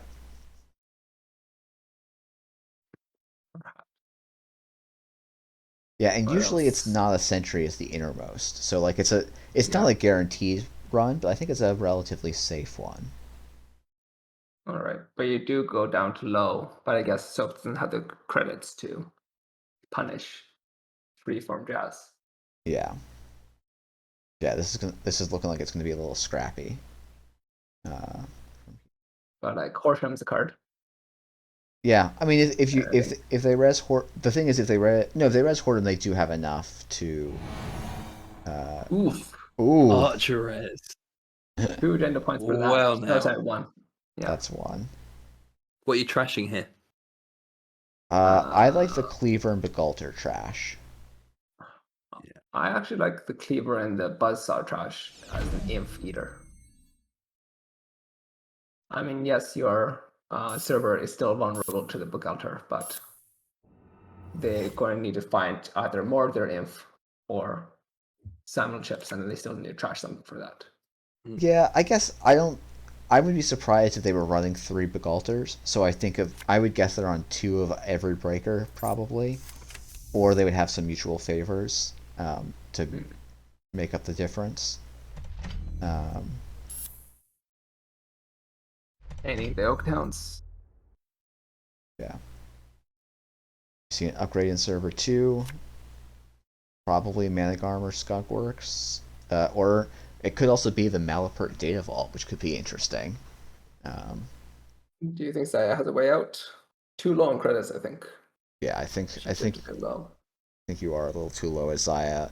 If you have cleaver, if you have your other cleaver, like a mutual favor, I think Yeah. probably your line is just to start getting singles on R&D and hope that's enough. Yeah. It's not Malapert would give you game point or 1 turn left with a hostile. well. No, Malapert you can't doesn't. search for agendas. Yeah, No yeah. agendas. That was a very important line of text to have on that card. Yeah. We just took Titan and put it onto an asset. Not a mana garm. Yeah. All right, so probably not a Malapert data vault then, which is a little bit of a bummer, but yeah, I think That's so. the best card you want to see this tournament. I want to see it because I mentioned it at the end of one of my videos, so I want to see if anyone is taking my dumb advice. I do like the Maker's Eye. It makes sense. Makes a lot of sense. Yeah, Make I think boomerang. Get a bit of econ back. There we go. Taking Found out the style. hostiles, that's good. Yeah. And you also Pretty know helpful. that unless there's another agenda in HQ, you have 2 more turns to build back up, which is not insignificant. It depends on how willing the corp is to draw. Yeah, and here they draw right through it, which The is panagram is handy. Sprint. Really. I think you'd want to hit HQ, but you can't get through that ballista. I also suspect Do you even shuffle? Do you shuffle back agendas here with Sprint? I don't think you do. Or maybe you shuffle back one. You shuffle back if you don't have anything to install into the server. yeah, I think Ed's point was maybe the R&D is the more likely one to get broken here, and so you don't want to you want to keep your agenda density as low as possible wherever the runner is going. I'm not sure. Yeah, I don't know. It's the like, for me, it's the 1 in 5 always feels a lot higher than anything like my agenda density in R&D in most times. I think because they've played 2 Maker's Eye, a 3rd Maker's Eye would eat into their influence a lot, and they still need to score at least 2 agendas. And so I guess you keep 1 agenda in hand, and then you shuffle the rest into R&D. Yeah, I think keeping 1 just in case the runner pulls some sort of weird inside Legwork. job trick. Boomerang. It's good, but yeah, like There's the boomerangs. Let's see where the agendas are. Sand. That's That's okay. an interesting include. Yeah, that's definitely an interesting include. Flashing the Sand. I guess just hoping that server 2 is a spin doctor bluff, but I think it's not. Yeah, I think Soap's got this very cleanly. Yeah, when you draw, what was that? Not 6 cards plus the mandatory. Like, hopefully, I also want to do shout out Sanjay saying planogram's really nice when you're running Colossus, because often people won't check the tag because why bother at startup, and that says, oh, I get credits for both. So I mean, I think Plangram's just a great card. It's the flexibility of anonymous tip and beanstalk royalties, plus the chance to get both. Yeah, for sure. Yeah, simply the Onion saying Archer MVP at the moment. This tournament. Archer MVP. Yeah. Yeah, for sure. I'm gonna hop over to table 5. Looks like one of the only tables still going. All right. So it's gonna be more. We're We're seeing a lot of Kibosh and OF 15-15. OF 15 looks like pretty strong position here. 5 points running on an agenda with advanced. Yeah, and all of the ice destroyed on R&D. Is broken. It's very porous ice, this quote unquote scoring remote. Oh, I'm not looking at the scoring remote. I was like, what are you talking about? Sorry. Try and table zoom 5? in to be nice for everyone, but oh, but they're gonna be a credit. Oh no, they're credit perfect here, right? Yeah. We're paying through. There we go. Ooh. There we go. Wow, very nice. That Wow, match- all right. Interesting GameNet list here. Yeah, much going a more bit horizontal. sideways as well. Yeah. Yeah, I like it. It's pretty well set up. I think the only sin is the drawing order of their ice. Looks like Yeah. So Like, someone totally needs to don't- teach me about ice placement once upon a time, at some point as well, because ice placement I do really struggle with. Mhm. Kind of panicking and sticking ice down just I because you mean- need to stick something down. yeah, panicking is sometimes the correct answer. Yeah. You know, put that Shiashi turn 1 on HQ. Hope they don't run it. Yeah, sure. All right, so that's actually every single person, and that's like 20 minutes early on the round. So for small events, single-sided Swiss might be nice for everyone. Yeah. Just as a thing to think about. Great that we have such a good resource that automatically does the pairing for single-sided Swiss. Well, thank you. Yeah, I'm working on the login system so that you don't have to like do other wonky workarounds is coming. It's just a matter of me finding the time to develop that. But the stream should be seeing the standings. So we've got Cable Carnage and Soaps both at 3-0 with +1 Corp side played. So they both played their Corp twice. And then Freeform Jazz, you and Internet and GoHawks are all at 6. All of them have run one more time than they've played Corp, so 2 times instead of 1, except for you who got a first round bye. Sort of the way to read that. And we are seeing now GameNet slowly trickle their way up the standings, I think. There is a mirror morph that I would definitely like to see. Yeah. Unfortunately, I believe they dropped. I think it was quite an early start for them. Yeah, That's Sir unfortunate. Loathing dropped. I think they were. They said they had it. I think they had a bad start, and then also were like, "Oh wait, I have to take a red eye tonight," and I was like, "Maybe this is the best call." So. Still want to see that Quetzal and the Tau, I think. Okay, yeah, we should we can go in if either of those are playing. So who's playing Quetzal? It's Skipan? Quetzal is Skippin. Okay, they are running. And then Tau is Soaps, who is also running. They're running on table 2, if we want to start there, maybe.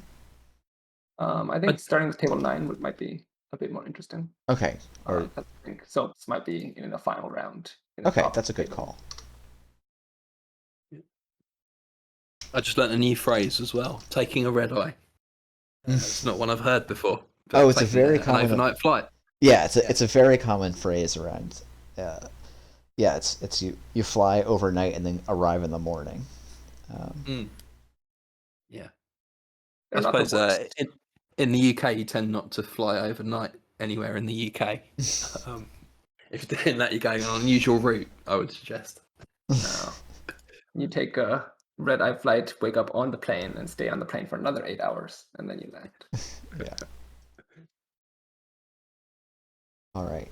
So I think we're flying through this, which is exciting to see for me as someone who's very concerned about how long these tournaments have been going. Nice segue. Oh goodness, that was anyway.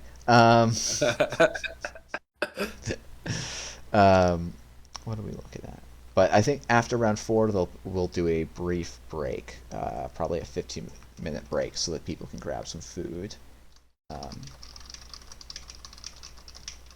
And you guys can grab water and food as well. So Yeah, because you guys have been doing. or if you're lucky enough that it's coming up to 5 o'clock in the evening where you are, grab a beer or a glass of wine. I'm quite jealous. Anarch Mushroom. I think for a 10-person event, a cut's a little bit overkill. If the top 4 really want to do one, I'm happy to stick around for it. But I just don't think it's really a valuable use of people's time to do a top cut for a 10-player thing.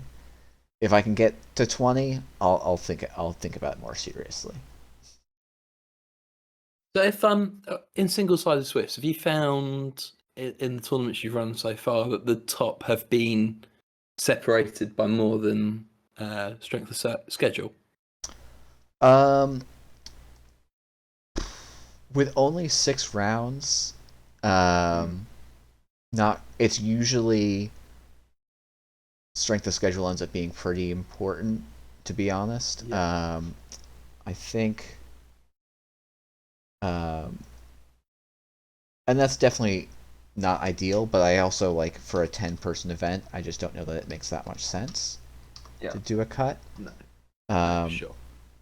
Like so what so like the standard tournament I run that I have like right at my fingertips because it was the other tournament I run on ASOS tables. Both Eric and GoHawks finished on 15, which was 5 out of 6 possible wins. But then Yeah. after that it's 12, and I could probably look up the always be running pages for the other stuff while we're waiting for people to filter to their tables. Mm. We've I got am now going through all your tournaments on your website because it is predictable on how you indexed. name the Yeah. tournament names. This is how I got sent to Nisei jail. Yeah, you can see all the test tournaments I've done. Yeah. Let's see. So for And in the fact, yeah, Eniteris, you're still in Nisei jail, I believe. I am still in Nisei jail. Yeah, thanks for using your one phone call. yeah, so actually, okay, so when we got Hey, Skippin. I was a little late starting the round, but the table's up now. sorry. So at the early bird gateway tournament with 34 players, their Lost Geek got a full win, like was a full win ahead of the next player. And then let's see if I can find my early bird startup. That was 32 players, and that was the top 5 actually all had the same score, so it was just strength of schedule there. So that would probably be a case where that was going to be a case where I was going to run a cut, and then I had some real software issues that meant that it was going to be an hour before I could even start the cut, and that just doesn't really make any sense for a no prize event. For sure. Simply the Onion asks, what will your naming convention be for your tournaments? I have We to discussed this before. I haven't. I need to come up with more animal name puns. No, we did. Lazy worms are homomorphically equivalent to a single-sided object. That is true. That is true. But I can't just like the lazy worm was actually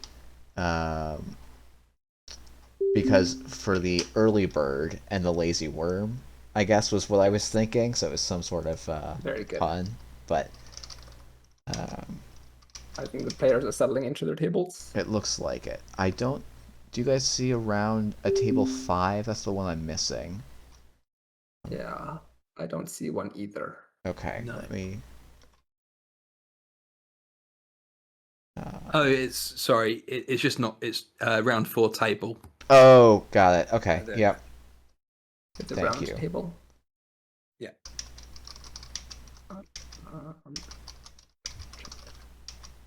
There we go. Are we going to watch the Soaps game, Petri?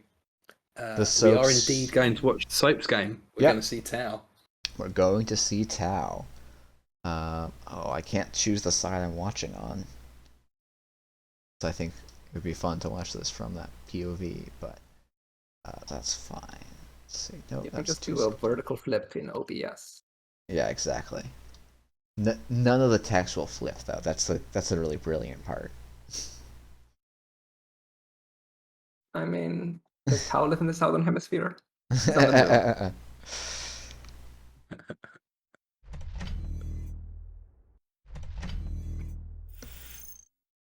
moon. Bold play. Planet Alright, cool. One. So, Ice daily quest. Hoping that ice stays put. Well, it's gonna stay put, right? There's nowhere to swap it. I think you're more Yeah. hoping that the runner can't face check there, though. I think just make the corpse spend the money to protect it this Yeah. turn. I think you definitely face check this turn. I like simply the onion suggestion of I could go for different sandwich toppings. You can also do, was it the second mouse? Hmm. Always gets the cheese. I don't know that I've heard that one. I'll be honest. Second Makes mouse sense gets though. cheese. It does make sense. It's in the context of traps, mouse traps. Yeah. Ah, that makes sense. Okay, that makes some sense. That It's would a probably big been a bran. better name. for Spicy this. Bron. Yeah, spicy bran. Um, I think the face check doesn't hurt too much. no. You saw a pop-up window in HQ. They might install that, but it's a pop-up window. Yeah, and ultimately you'd be happy for a pop-up window to come down at some point. I actually don't know that you need to install a Carmen there. Like, I don't think there's anything. It's actually That's worse hurt to have you. the Carmen installed if there's like a free-to-play than it is to have it there. Okay, just gonna There click we through. go. Yeah, I think that makes a lot of sense. Yeah, I think this is the right play. I think you could Because you maybe don't save want- yourself a click. Because if Yeah. they didn't install last turn, there's no reason they would install this turn, basically. I mean, it could be that they were baiting you for that, or waiting for more credits as well, because now you have 5 credits to res Hmm. whatever you install. Yeah. Against GameNet particularly, I do like I've been experimenting with trying to be aggressive early just to see how that feels. This felt good, I think, generally, trying to get some early accesses before things get too expensive. But it's definitely a think some fine face line check. to walk. Might backfire. Like white space also pays GameNet, right? Hmm. And we've got subliminal messaging again. Nice card.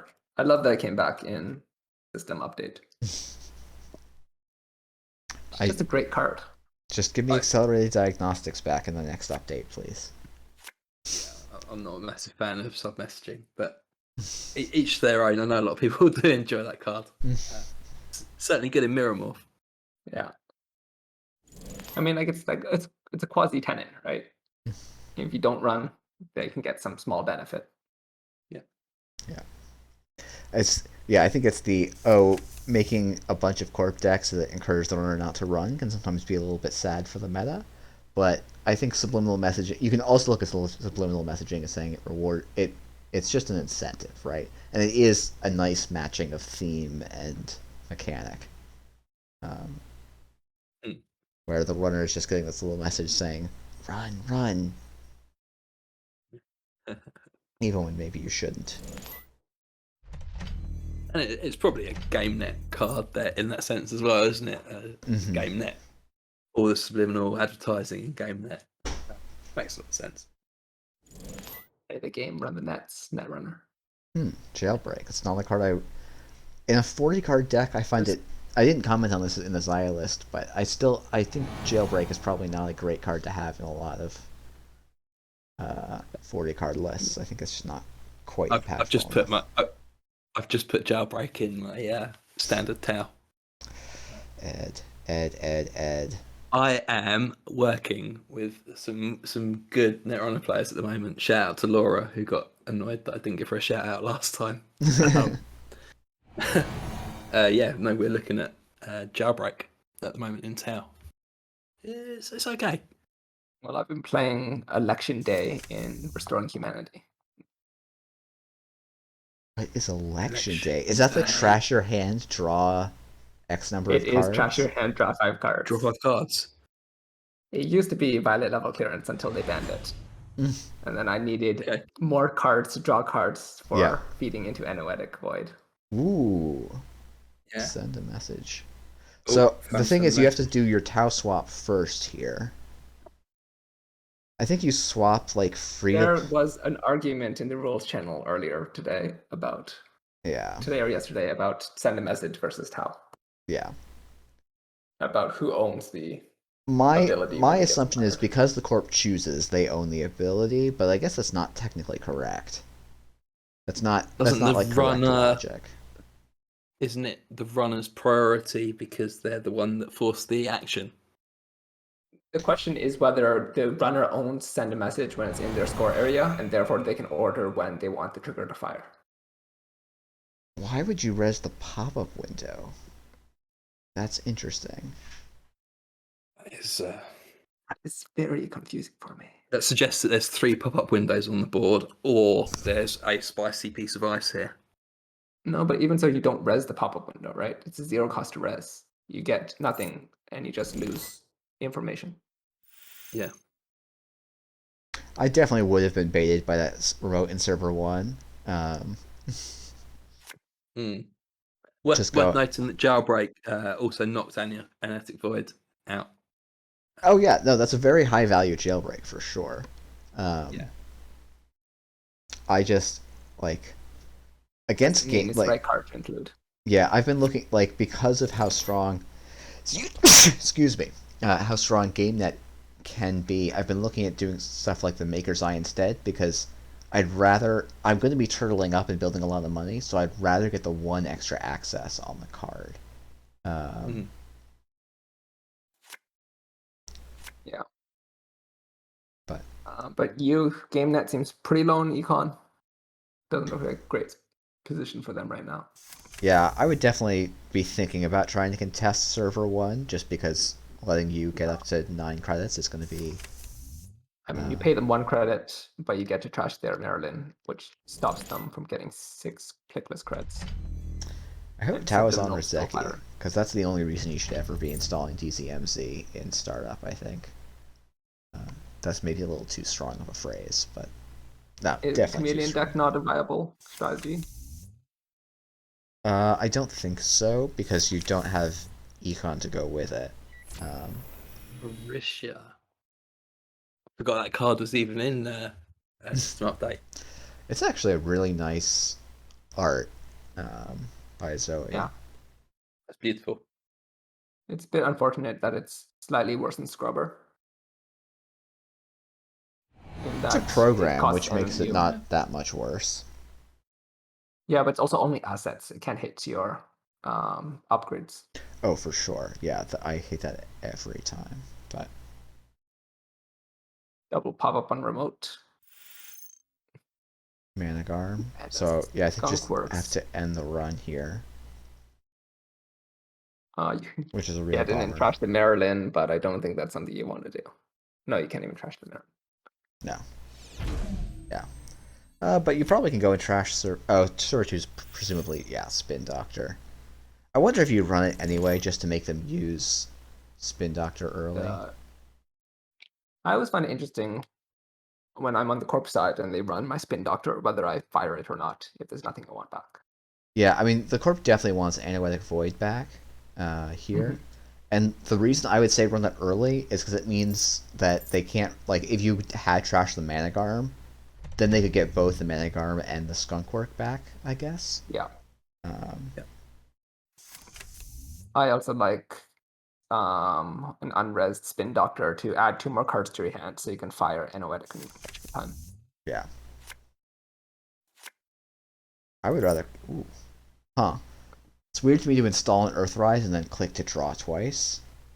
I think that's the right play though, because it's too slow to just wait for to draw back up because he was at 0 cards in hand. Yeah, I guess. It's a good call. What's going on with Tao's influence spend? I'm kind of surprised to see 3, 4. Breakers and Bravado. Seems all two. right.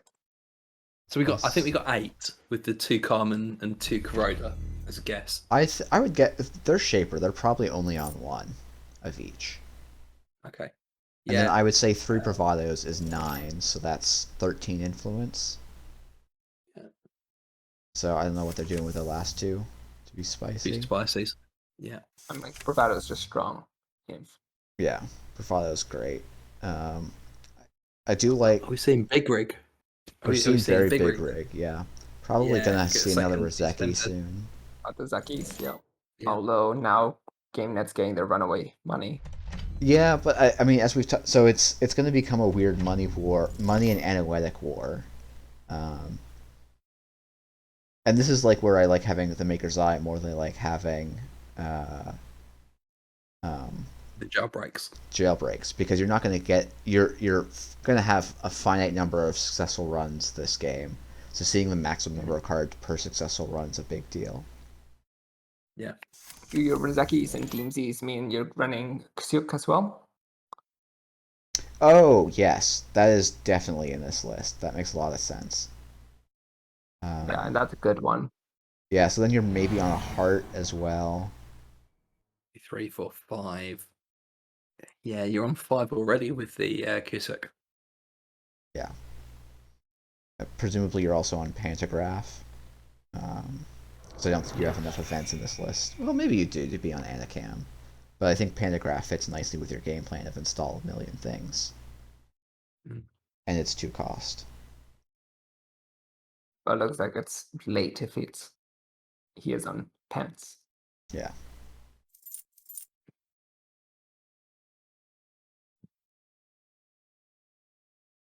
But yeah, I guess Let's talk. with Sorry, your... let's talk. Oh, sorry. No, No, please. go ahead, Ed.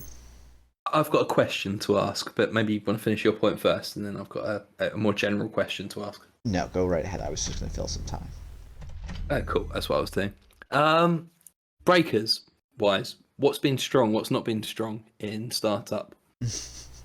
Has Cleaver overtaken Kuroda? I think you probably should be on Cleaver most of the time. Mm-hmm. I think Cleaver requires leech support if you are running it, and that sometimes eats into your inf in other factions.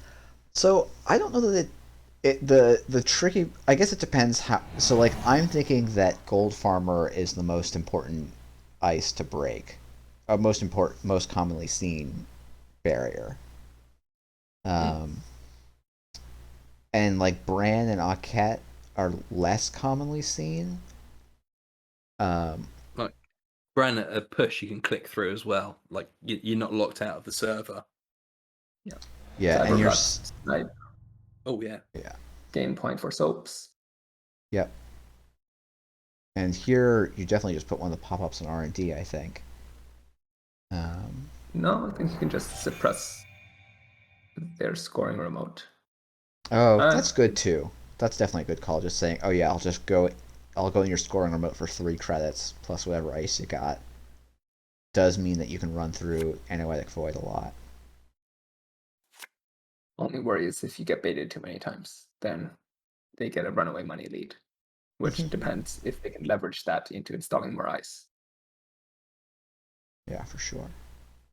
But yeah, I think Gold Farmer definitely appears more often than the bigger barriers. But I think that the bigger barriers, like Pharaohs, if they do appear, might be prohibitive against just Cleaver. Yeah, that's certainly true. Well, that's fair. Is Pharos is 3 influence, isn't it? I think so. I don't know off the top of my head. I don't think you're going to see it splashed often, but it does get splashed every now and again. I guess we can look up Pharaohs. I'm not going to try and do my fancy Lanogram midstream Hedge being shuffled back in is an interesting choice. Yeah, I mean, you doesn't have that much Yeah. money. Yeah, Pharaohs is 3 influence. 3 link, 3 inf, yeah. Yeah, I mean, and Tau is also in a really nice spot here, where they are getting 3 credits a turn every turn now. Mm-hmm. And if they are on Kushuk, which it looks like they are, it's going to be a big dig. Yeah. If they can get into R&D. And it's going to be hard to stop them after a certain point. And I could see if you're running this sort of rig, the like Cleaver's going to shine really well when you're running a lot, so you get that extra efficiency of breaking multi-sub ice for a or 3 strength ice for a single credit. But if you're just running every now and again, Corroder can be nicer because you don't need to worry about the big barriers as much. Look at all that ice. Right, I'm gonna cost 1 to get through. I'm gonna suggest here that this is okay. I thought it was kind of greedy from Soaps, to be honest, but really, Why? What do you think the Eremos ice would have been? honestly, I don't know. But you're in such a strong winning position. Is it worth taking the risk here? I don't think. I don't think there is a risk. That's the issue. Yeah, so like here you just bounce on this, I think. Because you don't. You can't pay through it. 1, 2. Yeah, you can't get further through the server. No. But you just drain the corp for 8, or 7, I guess. But how much money to get from Bravado again? you get 8 from Bravado, and you just run again. I think you can get through. I don't even think you have to run again. Maybe I you mean, want it is to, game though. points, so. you Oh can yeah, I guess there's win not now. many advanceable traps that you're worried about. Yeah. Though you could still wait another turn anyway because you can't score. Yeah, that's Right. another one. Credit seamless advance. If they do yes. credit seamless advance, I will be very surprised. But you know, especially because they're spending influence on Anoetic Void, or no, sorry, they're spending influence on Managarm, which is 3, Bran, which is 2, and 2 magnets. So I'm assuming they're not allowed a single Managarm. Oh, and we've seen in a Void. So like Yeah. 7, yes. 8, 9, 10, 11 influence is already spoken for, and presumably they're not on just one of Managarm and one of Anoetic Void. I really like the counting influence part of Netrunner, which is why I'm not a fan of open deck lists, but I understand that they're difficult to play around that issue. Yeah, I think I think many people would like to play with completely closed deck lists, but I also think that scouting is always going to be a thing. Like I'm going to talk to my friends and go, "Oh, what happened after that game?" And like making everyone sign an NDA after every game seems a little over the top. That's impossible. Or you win your game early and you're not allowed to go and watch another table. Yeah. I don't think you. Do you break them? Guess you do. So it's 4, 5, 6 to 10, get through. 12, 3 more to 13. get through those. I think you have enough to get in and steal and or trash. Yeah. Yeah, and you'll have 1 click to recover after, so maybe you have a creative commission in hand. I missed in the chat Simply the Onion saying stop trying to advocate for jailbreak. Just to remind the chat that the 2 agendas stolen this game have both been off of jailbreaks. Sorry, back to the game. No, I think that's a point. I'm not gonna say a good point, but it's a point. It is a point. No, jailbreak definitely has its places for sure. No, for sure. Playing the clicks. Yeah, and that's Yeah. a good game. And Yeah. sandbox. All neutral agendas, which is quite interesting. I think. Mm. Yeah. Well, cool. Tau gets the win. Tau continues his, I think, undefeated run. Yeah, this tower list looks strong actually. Yeah, I think if you're expecting a lot of Glacier, this Tau list is really nice because it just says, I will sit back and Kashyyyk 2 to 3 times to win the game. And like swapping the ice around. Now the pop-ups are all on the scoring remote. This is very egregious, and FFG priced it out at cost for a reason. Back in my day, we played Escher and we were happy about it. Escher was good. I liked Escher. All right, let me see what tables are still going. I don't think we've seen internet yet, so maybe we could start the next round watching internet. Yeah, let's see if table 1 is still playing. If not, Internet's just beaten Cable Carnage. Ooh, Cable Carnage no longer undefeated. Okay, well, we've got Freeform Jazz and Super Stranger, who we started the day off with, and Freeform Jazz, who we just watched, but I think not these sides. Oh no, we did see. I think we saw both of these sides. Yeah, first game was Super Strangers, Reina. Yep. I was looking at the internet's list, and that looked pretty interesting because they had to over-advance Beal in their score area, which is not something you usually see. Yeah. The elusive psychographics. Yeah, you got to find something to do with the tags, haven't you? There's not a lot else in startup. Right, so it's probably Freeform Jazz is threatening to win in server 4 here behind a toll booth and 2 pieces of ice. Super Stranger just trying to get their centrals, but looks like they're not going to get it. That's probably going to be it. Yeah. Doesn't look like Reina drew her ice. Yeah, this can be the hard part with Runner is there's not that much draw in the format at times, especially for With Anarch. The pause here suggests that there isn't the win in server 4. I don't know. Maybe they're just chatting Maybe. to each other. Could be.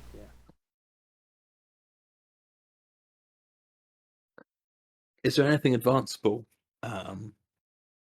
in startup? Early Cipher? Cipher, Clearinghouse, First Yes. account. First Yeah. accounts, first account. Is it plural or Hearing singular? house Yeah, reverse account would fit in this list, I suppose. It is in fact plural. Ronan. Weird. exists. Here we go. No, end turn. I wonder if it's the last remastered project. Remastered, yeah, remastered would make a lot of sense. Maybe they just That didn't. last agenda. They didn't feel like HQ was safe enough, and so they wanted to get it on the board, but didn't have the time to advance it. Yeah. And The second time you access the drafter. or maybe there's No two. multi-access Yeah. means you can't do much. Yeah. No think multi that's the access. first- I think that's the first drafter I've seen all day. Why are we not seeing so much drafter in startup as you do in standard? I think Mimic is a better killer in startup than standard, which then makes drafter worse. I think there's also okay. less recurable things that you want in startup. Yeah, like the difference between getting a hedge fund back and getting a fully operational and ASA back, is somewhat noticeable. Yeah. 2 Beals and archives with a spin doctor on the board. Wow. Remember to check your archives, kids. On that final turn, yeah, run R&D, run archives, run R&D again. You never know.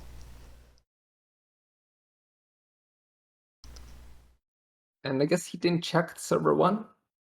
Yeah, I mean, I think sometimes if you know it's a spin doctor, you don't need to run it because you're just going to lose the click. But then you run R&D, run spin doctor. If they don't shuffle, trash and run archives. If they do shuffle, then run R&D again. Get a fresh access. Yeah, no, definitely doing the get extra accesses when you can is a big deal. And spin doctor, a nice way to get a refreshed R&D. All right, but we're gonna take a 15-minute break. Right.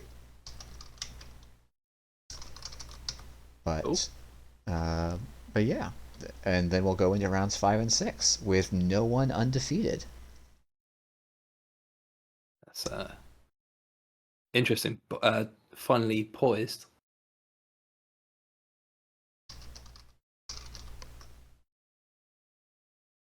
I am gonna go to the stream, mute you to the stream once I figure out how to do that.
for volunteering your time to the Symbian Consumer Marketing Focus Group.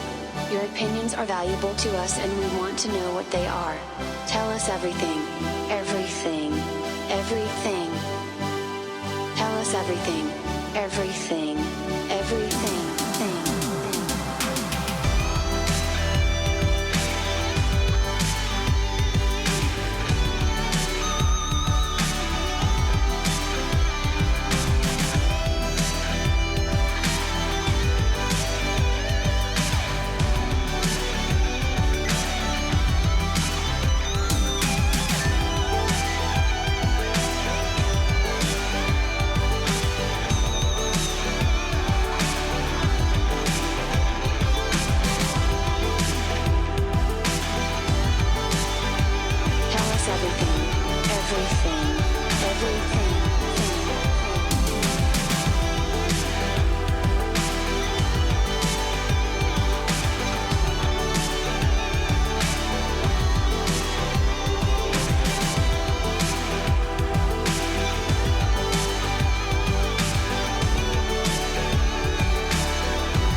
And we're back. Hello again. Hope you had a wonderful break and had something to fill your stomachs and or throats with. I had an interesting break. I went outside and my wife had sneaked out for an hour and she came back with a bunch of garden furniture. Ooh, that's nice. What did she get? A couple of chairs, we got some plant pots, all the gardens just being completely rearranged over the last hour and a half. So if you thought lots of action was going on in this tournament, you wait to see my garden. Let's just go grab this. I was rearranging the garden, I guess. Yeah. It looks like it's about to rain as well, which is a bit of a shame because I was hoping to spend the evening out there. But certainly the tournament's gone very quickly so far. With all these game nets, I was concerned that every single game was going to go to time. I certainly was as well. I say concerned is when it's a 35-minute. Yeah, but it single seems round. like GameNet is not good in startup. No. Terrible. One of the worst IDs. Probably Restoring Humanity would do better.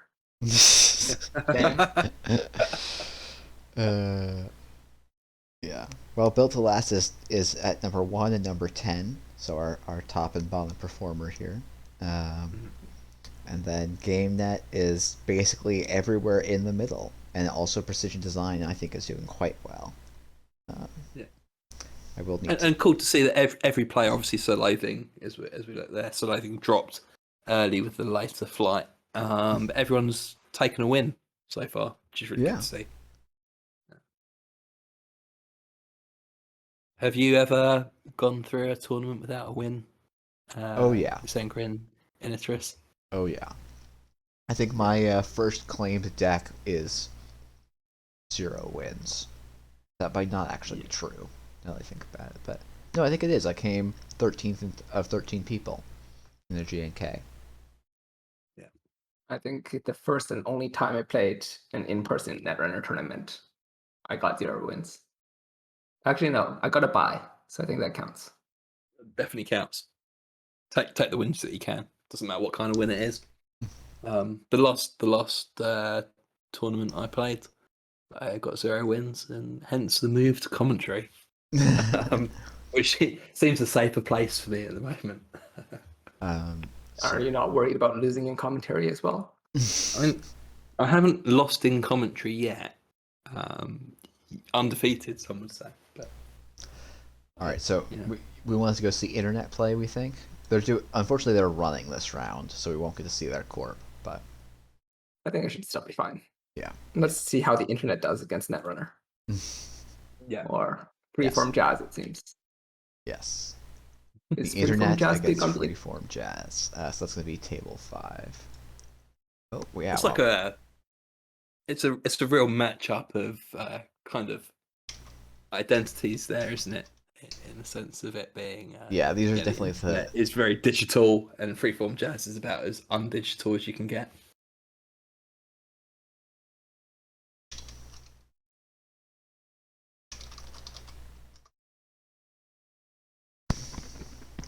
Let's check their IDs. Internet will be running Zahya. Yeah. And Freeform Jazz is NEH. Yep. So we at least get a little break from the GameNet slog. Actually, not been a slog. The games have been moving pretty quickly and I think dynamically. So what's been interesting is the sort of the lack of end the run ice in the GameNet list means that the runner's always got an opportunity to sneak into a server. Usually have an opportunity. Yeah. I mean, you dropped 0 credits on a pop-up window and you still can't get in. It's true. But no. They redesigned a Near Earth hub, which I thought was quite interesting. The profile is no longer the same.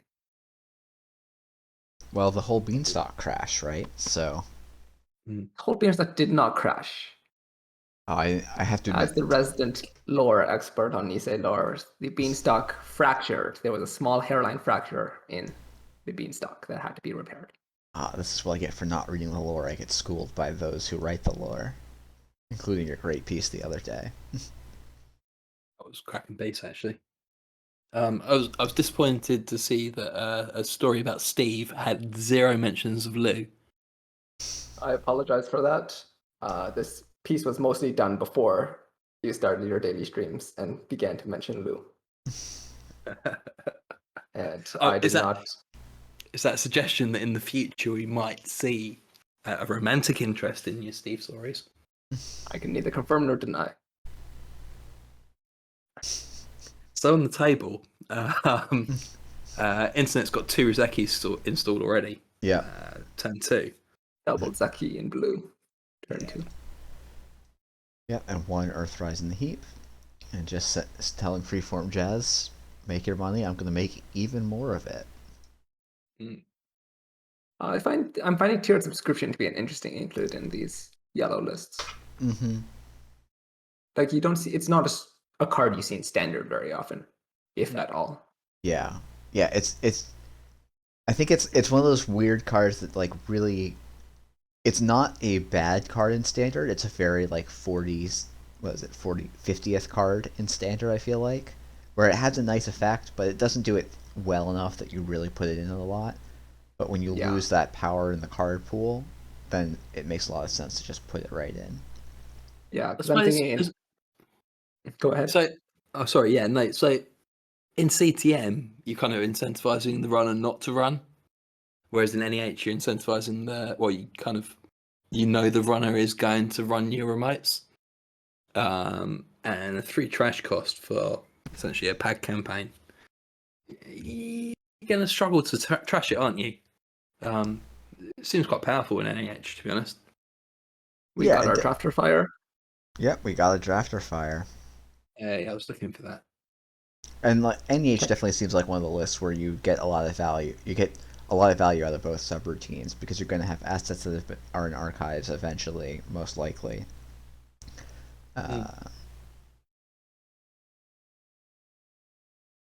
Freeform Jazz apologising for resing Drafter.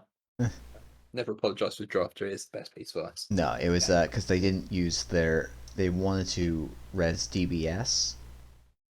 Sure. So that when the drafter fired. Makes sense.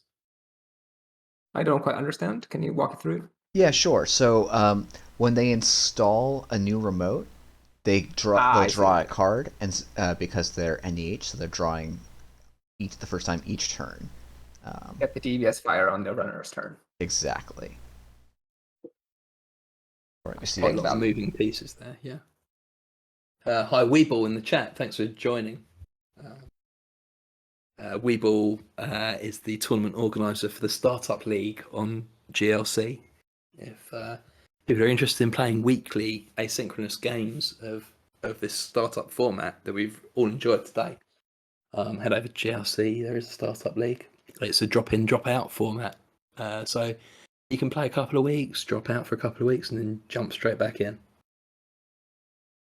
Yeah, I think it's a great way to get when you're trying to start learning the game. When you feel like you've learned the basics of the game, want to start learning what it's like to play competitively. It's a great way to sort of on ramp into. I think I will always treat these like single day tournaments as like the realist netrunner, which I think is just my particular biases and isn't representative of the community as a whole. But I do think it's a nice way to ramp up towards more competitive and more deeper netrunner. Yeah, there's certainly a different feel when you're playing a competitive game. Your palms start to get a bit sweaty, and suddenly naked installing agendas feels a little bit less safe. Well, I got when in-person play resumes, you're gonna need to practice your motion face. Mm-hmm. Yeah, I got to play in person with an all vaccinated crew last weekend. I had a blast, and I was like, I had forgotten how different it feels to discard an agenda in archives with no spin doctor out. In person, that feeling is so much more pronounced than on Jinteki, where I'm just like, oh yeah, it's one of the pile in there, and you just sort of don't think about it. That was nice legwork from the internet. Yeah, not seeing anything is obviously a bummer. You didn't trash the NAPD coordinate, interestingly, but I guess being low on credits is not something you want to do. Yeah, I think also, like NAPD coordinate is a credit tax, and so bankrupting yourself to get rid of the credit tax seems like you're a little Like it's a little backward seeming to me, I guess. It depends on how much you plan on saving now versus saving later. Yeah, and I think one thing to think about is, being on 4 credits and being on 2 credits instead of 4 credits is a notable difference. For making, playing your sure gambles, your bravados, Yes, those definitely. sorts of cards.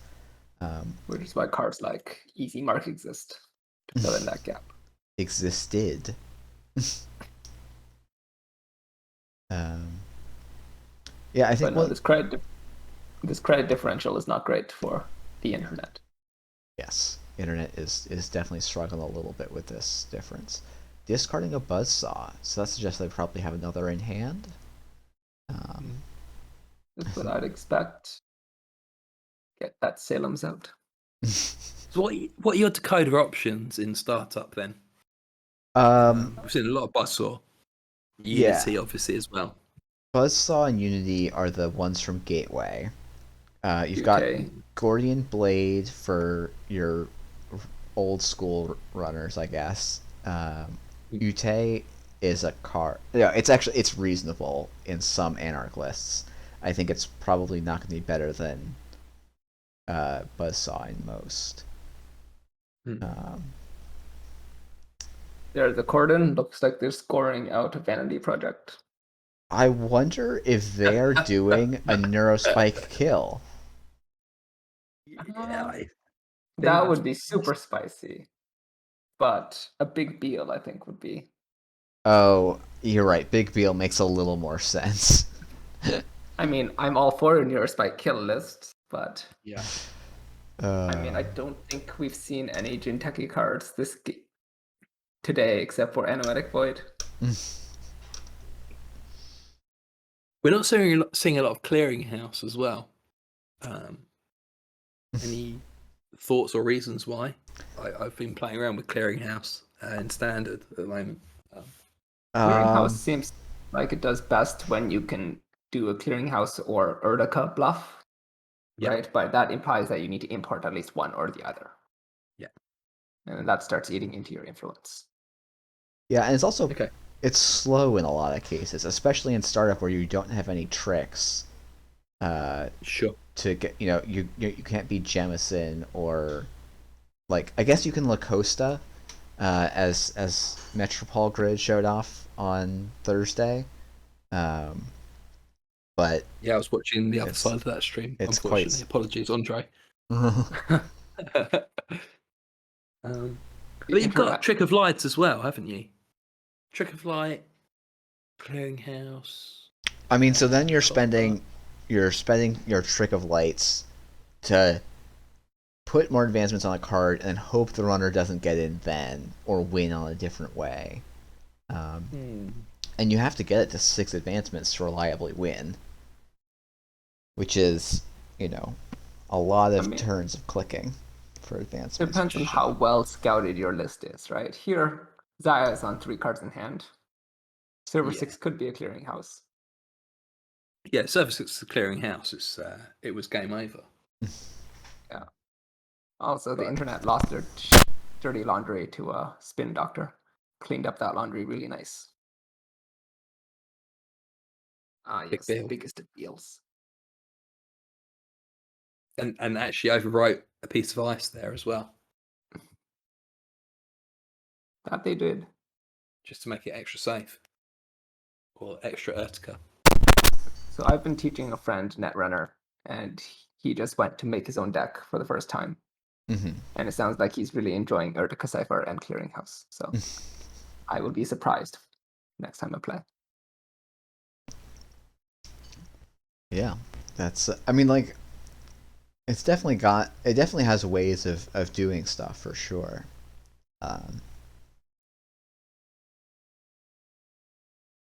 Toll Booth. The biggest spiel. Breakable. Second Ice. Also a Toll Booth. Ooh.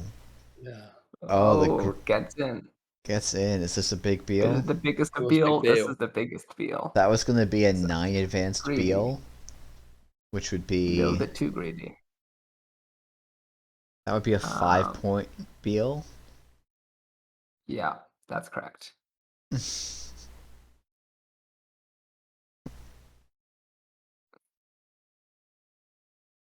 No, if it was a clearinghouse, it would have fired the previous turn. You think Freeform Jazz was a little greedy there? Yeah, Yeah, especially when you see the Buzzsaw discard. That's telling you Yeah. that they've got another in hand. but another idea is that he could also be running Urtica ciphers in the deck, and could wants the runner to think that he's willing to go on the biggest of deals. I'm happy to let that one go. Yeah. Roto turret in archives. Well, that's a good trash because it is a blank piece of ice that you don't want to spend 4 to res. Against book, yeah. Second legwork.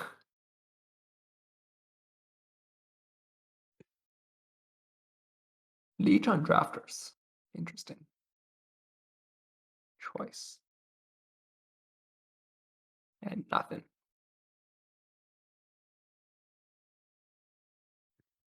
The legwork feels super strong in this format as well, I suppose, with like Docklands.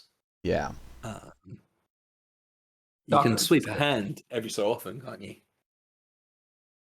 That's what you need to do. Yeah. But we haven't seen, I think, is that the first legwork we've seen all day? No, I think we saw No, one it's not. other in another Zahya game, and actually we've seen one other this game as well. Yeah. Sure. Yeah, I think if you're expecting a lot of Glacier, legwork can also be really good because you're not going to have that many chances to sweep, and you really need to sweep the whole thing. Yeah. I think legwork falls out of favor when things go fast. Mm-hmm. And when corps have game plans that they really work towards. Yeah. Yeah, it depends because there's definitely been metas like with the uneroded fast advance NEH lists, and your again prepaid Kate was often slotting a legwork so that once you were able to get the R&D lock, you would sweep the hand with legwork just to make sure they didn't have the winning points in hand, because you could eventually reach the point where you couldn't contest the board state, but you could always see the top of R&D before them. Yeah, in particular, I've played legwork quite a lot in Adam for that same reason, where you can find the truth, see the top R&D, and then sweep HQ, just to make sure the win's not there. Yeah, because if you have those decks where they set up slowly, so the corp is going to get to an early lead, sometimes they're going to get to enough where they're threatening to win with what they have in hand, and you just want to make sure that you can close stuff out in those situations. I was thinking about... Oh. Zahya's cleared the board of all these tiered subscriptions. Yeah, that's interesting. Pretty late in the game. Yeah, I was noticing that too, but I was thinking about it. So Whiteblade wrote an article a little while back about how you beat asset spam lists, and this is very much an asset spam list. And it's goal number 1 is disrupting their economy, goal number 2 is disrupting their key pieces, and then goal number 3 is trying to get singles or trying to win on centrals. And early in the game, Zahya didn't really have that much money. They were recovering from installing the Rizekis, and so they were way behind money, and so they only trashed the DBS because that was the supporting piece that was keeping the deck going. But now that they have a parity in money, they're spending their resources to make sure that they can actually get ahead on the econ game. Yeah, which I think is a very smart and well spotted transition by Internet. Yeah, I've just actually posted that article in chat. If people are watching or watching back as well, there might be people that aren't watching live. If you go onto StimHack itself, not StimHack Slack, there's a bunch of articles. There's been some really great articles recently. There was a really good article about state of the meta last week. I forget who it's by, but I'm going to double check because it was well worth a read. It was by Elusive, who I've never seen playing. I think it's a a secret name. State of the Game 2021. One of the best articles I've read on Netrunner in quite some time. I feel like I've seen them Loads of around good playing a resources little bit. But They've been elusive to me. I read the article and I had some mild disagreements with how they characterized some things, but I thought it was generally a good article. Absolutely. I don't think it's gospel by any stretch, but I did find it interesting. Yeah, I think there's lots to discuss there. Trash and shows, keeping the board state under control, as you said. keeping them honest. Mm. I would, for one, love bringing back showing off for a card that I can access from the bottom of R&D again. Although technically showing off, I think, is still legal. Yeah, it's still legal until the next set comes out, I think. Yeah. But you can't combo it with Conduit anymore, so. No. Was it showing off and Top Hat? Was the No, so showing off accesses from the bottom of R&D, which only works with, because it's a run event, with persistent multi-access, which it seems to be rotating out because we've lost the R&D interfaces. Medium's gone. So you can't do too much to combo. There's still, Exer or Nyashi. The turning wheel should also work. And but is it white hat or black hat? Black hat, right? Yes, black hat. Yeah, black hat. And what? The 1/5 inf Anarch resource from Downfall. Oh, Climactic Showdown? Yes, that one. The one that doesn't make any, well, whatever. Yeah, but the most beautiful art in the set. I'm not even. Anyway. I actually don't love the art that much. It's fine for me. It just doesn't do. Well, I love it. I like it. I like the design. I like almost everything about the card, other than the fact that's not good enough to play. I feel like, to me, even something like the class act feels better to me in some ways than. I don't know. Showing off just feels like it's very much a pose in space that could be anything, but maybe that's just me being very picky. I have a kind of suggesting showing off an equivocation. Equivocation. Isn't that the Corp draws the top card? Yeah. When you access card, Corp draws it. You can look at the top card and you may force the Corp to draw it. But like showing off just gives you access without forcing the Corp to draw. Like I think the Insight Top Hat was the other one, where Insight is like indexing without the run. Insight Top Hat. Yeah, that's what I was thinking. Great, because it's just multi-access. Yeah, I saw there was some fun. There was a very good player in my local meta who came in and stormed the whole tournament with it. And then a couple of us tried to bring it, and then he was just like, yeah, I'm just going to beat you with the outfit. And we're like, oh, yeah, I guess that is how that's going to work, isn't it? I'm going to set this delicate combo, and you're just going to rush me out. I had a fun list that had Oracle May and Heart, where you just keep recurring the pieces. It's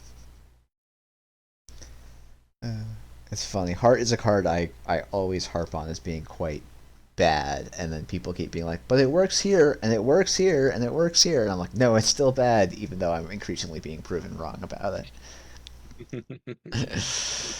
Heart is good when you're out of cards and you need specific cards, but specific different cards. Mm-hmm.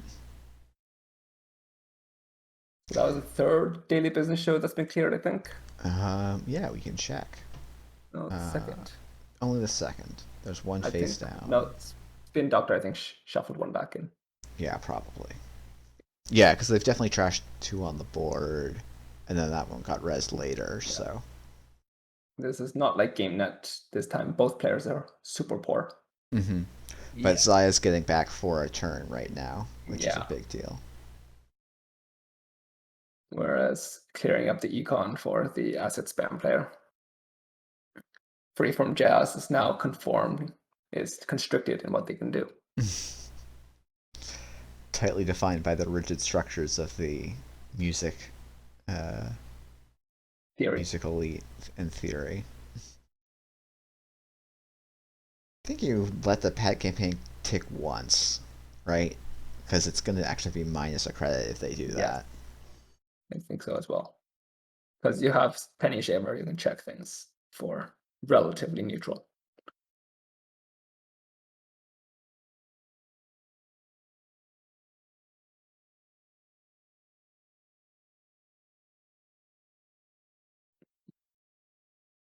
Just taking some money. Yeah, I think But that's as just trying to say you can't actually win from here, and I just got to make sure I get some points before time runs out. I'm not sure actually, because server 6 is relatively expensive to get in. Yeah, I guess the drip econ from Zahya is too big to catch up. Yeah, and Razeki even hashtag. you can just run archives twice and then run server Yeah. 6, and it costs you 5 credits. Yeah. So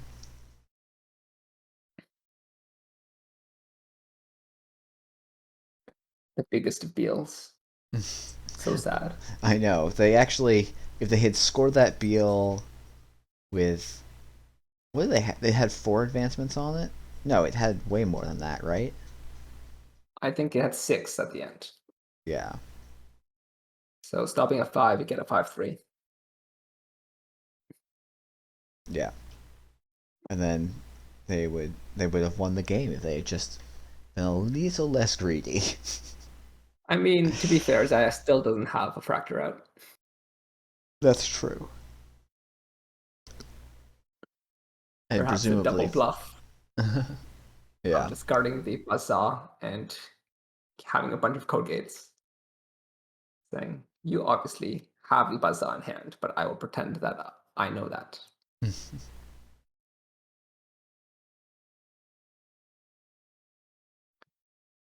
So we saw the Maryland campaign. Yeah, that seems like. Is there a good way out for freeform jazz? I think Zaya- maybe I don't the, think it seems too bad. I don't think it seems too bad at the moment, to be honest. You got like 2 daily casts on the board. You got 2 credits on Penny Shaver. You got 2 Rizekis. Freeform Jazz is corping here. Oh, yeah. So I think maybe that pad campaign could have gone in server 6 potentially instead. Yeah, that's 'Cause what I you're- was thinking. You're not scoring anytime soon, so you can leave the pad campaign to tick up for a little bit. We did see a Maryland campaign in HQ, Yeah, which might be in server 16.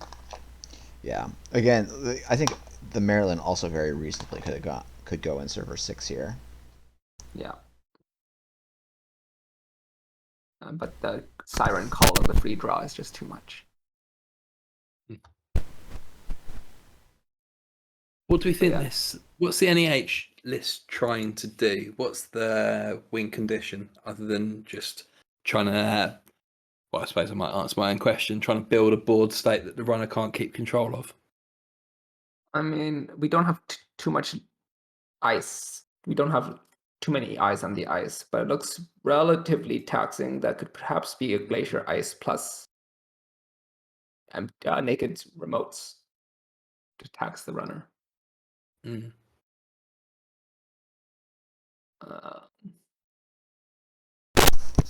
Yeah, I think some of it, like presumably they're running some Sand City grids, and so I think it might just be because a lot of runners are built up for a slow game.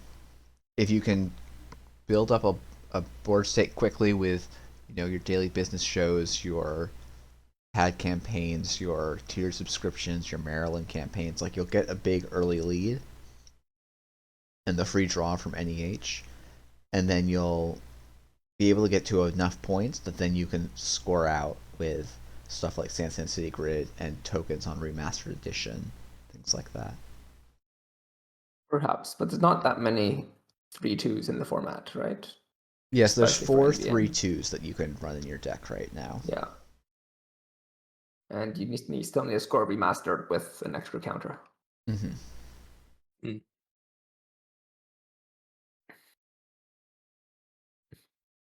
So for obviously the startup tournament is startups are a gap between the beginner decks and moving into the full card pool of standard. What would you suggest people who are kind of venturing into startup format how they'd improve as a player? So the big thing I would say is try to feel like you should. What am I thinking? So I think playing something like this Zahya list is a great way to start building some skills as the runner because it's fairly low frills, and it's a lot about learning when and how to apply the right sort of pressure. Mm-hmm. And Zahya and Penny Shaver have a lot of ways to sort of kick you back in the game if you fall a little behind. Yeah. And I think that, that's, I think, a better, like, I'm not talking about the power of these decks, but, like, if you compare that to, like the Tau list we saw that was on triple DZMZs, triple Rizeki, Kashuk. Like, I think that's a harder list to start with. Of course. And then Corpse side, like, as someone who's not a big fan of Glacier lists, I would encourage people to look at some of the rushier lists and see how, like, because I think that better teaches you what a scoring window is. Whereas Glacier can just be like, I install Ice for 15 turns and then win the game sometimes. Whereas rushy lists sort of teach you to learn how you assess runner breakers, how you assess good ice for what you're trying to do. But trying to get a little bit of both in seems like try to explore some of the edges of the format is a good way to start learning the game, I think. Yeah. I mean, I found my Corp game improved like the most significantly when I played Argus for 2 or 3 months, which is a rush deck for those that aren't aware. And yeah, no, certainly learning when to just jam something behind a piece of ice that might not keep the agenda safe, and learning that if you lose an agenda, that's not the end of the world if you tax the runner out.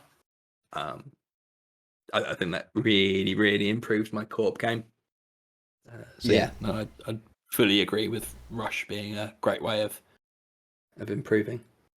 Well, I do think, like, if you want to start learning how to play asset spam, I don't think it's so, like, I think what we're seeing here is Internet, who is a very established player with a very good deck that started with basically a very good opening of double Rizeki. Like, this looks worse, I think, for NEH than NEH will play sort of in most games. Yeah. And so I do think NEH, if you want to start learning asset spam, which is, I think, a very good format, or a very good archetype in Standard, if that's your goal to move over to Standard eventually, and I don't think it has to be, then this sort of could be a nice introduction to assets that are how you can use assets to build board states that are good for you.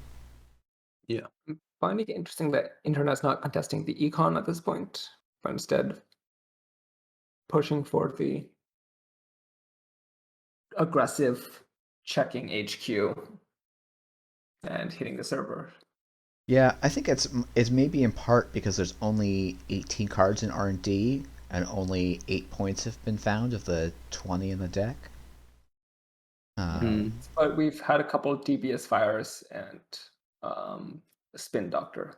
Well, Spin Doctor did not shuffle back agendas. So Yeah, only I think fewer than like 4 Spin Doctor Yeah. or Daily Business Show fires. probably 2.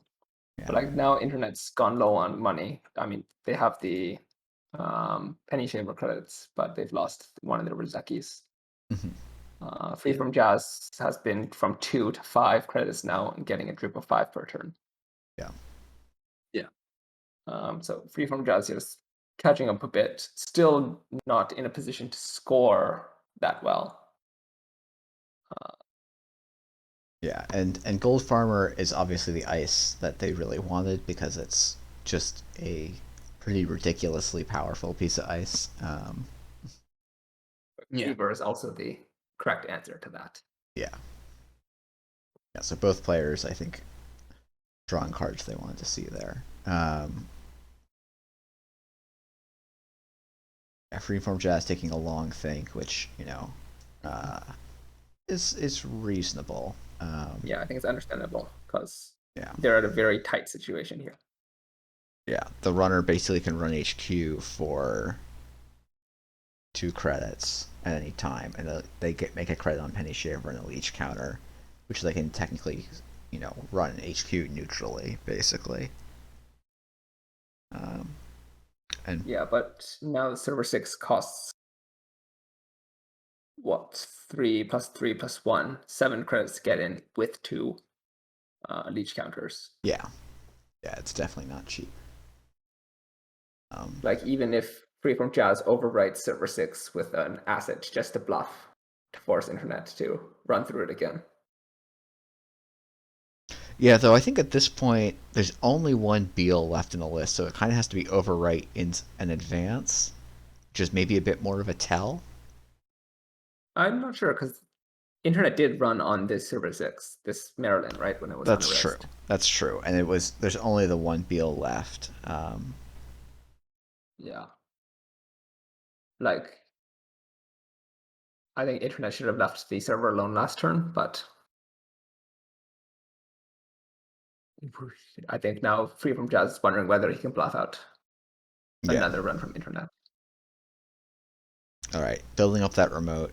Yeah, the tricky thing about NEH and asset spam and startup is you kind of still have to go back to Glacier in the end, because you don't have hard hitting news. You don't have like Amani Sinai.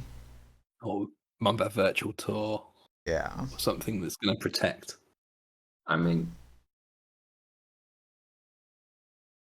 Amani Sinai, I get. Mumbai Virtual Tour is just an extra tax. And hard-hitting news is just a kill plan, right? Which is the... No, so it's not just a kill Alternate plan, because it also gives you access to market forces and psychographics, which are big ways that these asset... It's morphin time. The internet's turning into a conduit digger. Yeah, I think that makes a lot of sense, especially as time is slowly coming up on the round. Yeah. And it's not that expensive to run R&D here. It's not Was cheap. that right to take the Zahya? No, with Zahya, with the Penny Shaver as well. Yeah, so I think they're only, internet was only going to run the one time. Okay, yeah. So then it's definitely right. Freeform Jazz is going to install and advance. And so now internet is going to do presumably a big dig. And if you did card in advance. Ooh, NAPD coordinate is any agenda, right? That actually raises the floor the internet needs to steal to win here a significant amount. That's an interesting. It is, yeah. And since it's so close to time, Jazz just needs to get the agenda score. And that's time on the round. So that's time internet gets a turn, then Freeform Jazz gets a turn.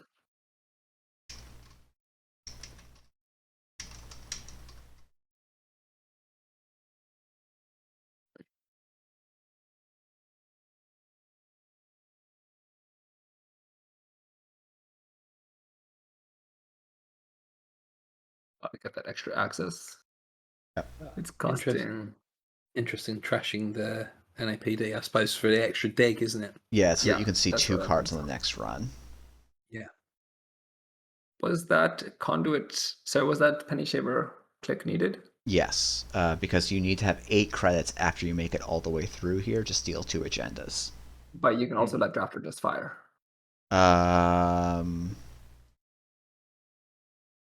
That is a great point. Nothing there. Nothing there. That's unfortunate for internet. Freeform Jazz squeeze is a win. Probably. Oh, was there a Bologna? Oh, there was a Bologna. Oh my god. Ouch. That was close. Yeah, could have let the drafter fire. Yeah, And, letting the drafter fire. would have got the There's win. And that was a seamless Oh. into Big Beal. yeah. That was also Yeah. really nice Nice. end play. Wow, that was a crazy close. So no, that's a really good call in this drafter, just letting it completely fire because there's nothing that's going to punish you that much in that case. Actually, that was a double seamless. Yeah, it was. Yeah, Um, double seamless Big Bill. Rip Big Beal. No, good play from both players. yeah, for sure. Very tight game. All right, so we've got 3 people with. Let me pull up the standings. Got 3 people with 4 out of 5 wins going into the final round.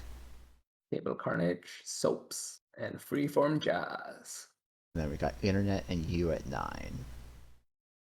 I don't think we've seen Cable Carnage's precision design list, if that's If they're available. I think unfortunately they played it last round, so we're not going to see it this Ah, final yeah. round. It's bias, yeah. So maybe we'll just have to do a mini cut just so that we get to see it.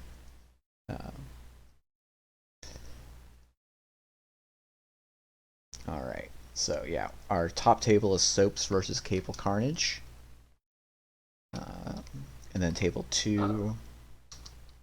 Ryan Burke asked in chat why the running current steal Bologna with 8 credits. It's because the Corp played NAPD Cordon the previous turn, which costs another 4 credits to steal an agenda.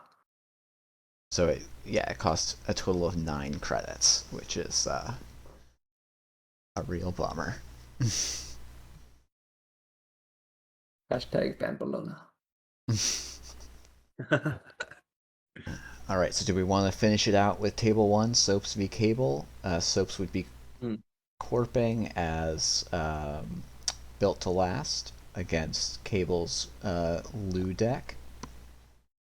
Or we could go to table 2, which is Freeform Jazz playing Zahya against U's GameNet deck. Sort of leaning towards table 1 here. I'm Yeah, I thinking think table table 1. one.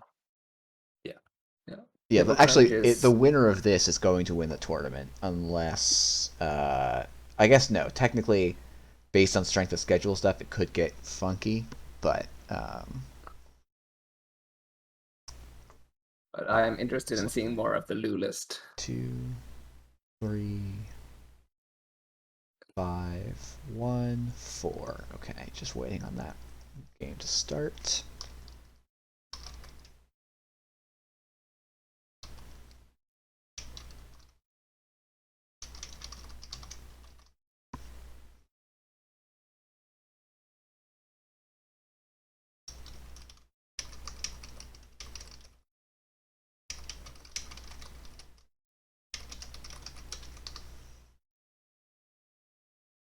I mean, obviously, Soaps is doing well with their Built to Last list in this game, but is Built to Last really that strong in startup? Yeah, I mean, I think Built to Last could be very solid in startup. I think if you're trying to play GameNet and Built to Last, then you're definitely going to be in a bit of a worse spot. But I think Built to Last can do some things well. Let's see. Okay, that's every table going, so Soaps keeps. Cable Carnage takes a mulligan. Always important information. have we seen Soaps BTL already? I don't I've remember. not seen this. No. Okay, we've seen a different BTL. We've seen a couple BTLs maybe, but Oh, have we seen this one? maybe we have. I think feel like we've we've seen it seen once. 2. Yeah, and I think there's only 2 in the We tournament. saw F15-15. Do we maybe jump in at the end of Soap's game? Oh, potentially, yeah. Yeah. Clicking for credits, not a good start for Cable Carnage. Interestingly, they're not drawing. I feel like that's commonly what you do, but maybe their hand is. No, they played a Diesel, which is pretty good draw, but didn't find any burst econ. Yeah, I mean, Soaps. Sorry? I was just thinking, if you don't have stuff you want to do, then you can always click to draw more. I feel like that's often better than clicking for credits, but I could be wrong here. I mean, discarding a chisel is not the greatest, I think. You Yeah, usually want to keep those a bit. maybe. Yeah, I guess you're not Shaper, so you don't have to. Oh, I guess if you also draw into a Diesel, then everything I just said makes more sense. Just Diesel again. Yeah. Botulus keeps the ice down. Yeah, I No wonder going if this is fast for something. you. I wonder if that's something you wanted to save, so the corp doesn't know that they need to double ice. Yeah, Um, perhaps. but maybe you have another For- Botulus in hand here. It's like a very confident play here. Yeah, I was predicting. But at the same time, it's also, if it's a preemptive Ooh. install of these things are all about, I guess, some degree of mind games on the opponent, right? It's, I have this, I put this here. Yeah. Do you want to continue investing things to defend it? Sure. Because I still need time to set up. Mm-hmm. But that was impressive, eating the Enigma face check for coming back with the Buzzsaw. Yeah, I think there's not Yeah. that many face checks that really hurt you there. Yeah. Which is like one of the really nice things about the startup format is you can play very aggressively as the runner early in the game. There are some cards that really hurt you, but there aren't that many. I don't think we've seen any Ansel today, have we? No, I don't think No, we we have. have not. I would We bet have. that the precision design list is on it. Yeah. Wildcat credits. Yeah. Shout from the chat. Can we just zoom in one? Oh, need to yes. zoom in one Yep. on my screen as well. Yeah. Oh, and I need to go. There we go. Thanks, Zeroth Maxima. What do you mean? It's always an huge. There's a sprint. Sprint is winning me over more. I used to like Spin Doctor almost strictly over sprint. Mm-hmm. But seeing the draw 3 gas better than the draw 2. Yeah, it Perhaps. can't be for the single click. It sort of depends, like how if you're frequently low on cards in hand, which it looks like this BTL list is a lot of the time. Sprint is going to do more for you than Spin Doctor because you won't be able to use Spin Doctor to filter out without spending extra clicks to draw. It's a filter issue. Yeah. That's why I run Election Day. Of course, yeah. Soap's proving that you can play Spin Doctor and Sprint in the same deck, and just go fast. Just put all the genders on the bottom. All right, so we see a Clot and a Keiko in the bin now for Cable Carnage. A lot is an interesting include. I don't think we see much fast advance in the startup field. Usually to close out games, yes, but Yeah. Well, I mean, if it stops you from losing, part of that right? Yeah, but you're seeing a lot of seamless launch, aren't you? And Clot doesn't do anything with seamless launch. It's like a antithesis, isn't it? An anti-synergy. A counter. it's interesting that Soaps is keeping the last ice with the Botulus on it. I'm guessing that there's magnet somewhere. Could be there's a magnet. I think it also could just be it's better to leave the botchless there because that means the runner has to commit MU to it. But at the same time, he trashed the Enigma, I guess, to save credits. But yes. Going for a deep dive. Yeah, I mean, taxing 1 credit is probably not worth it's often better to save the 1 credit. Right, it's just the wall to wall. So he did he faked it out with the bounce, which I think is a nice play to go and snipe Yes, the that's buzzsaw. very nice play. I think that's the only buzzsaw. This is just zoom out so I can see. Okay, yeah, there's still probably another buzzsaw on the list. It's not RFG'd or anything, so. But now you trash your Enigma, so you lose the 2 types of ice check. Mm-hmm. Yeah, that's certainly true. Though you get 2 back, sort of. I guess the Akat is sort of broken by the Botulus. Yeah. Going up. I do love Oaktown does feel fantastic when you advance it for the first time and make $3 on the advancement. Yeah. Or I net think so, 3. pretty safe here. Mm-hmm. I think the centrals are Server definitely one. going to be a bit of a challenge, but if this is an Oddcat, then Soaps is pretty happy. It all depends on what the cost. Actually, no, that's still a no res, right? You want to score the Oaktown next turn, probably. Well, Oaktown has the singular property of you can score it from 1 credit. I see. Yeah, Mhm. but no res.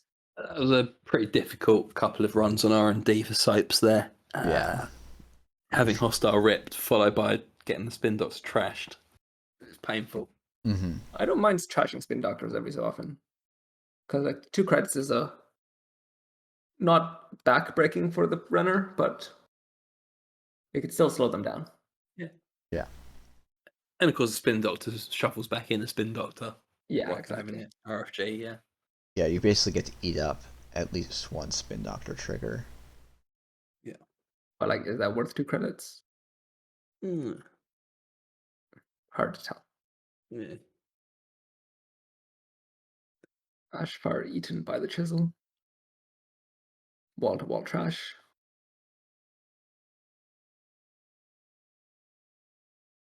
Still not quite interesting enough to game. get into the server, but if that's an agenda, that's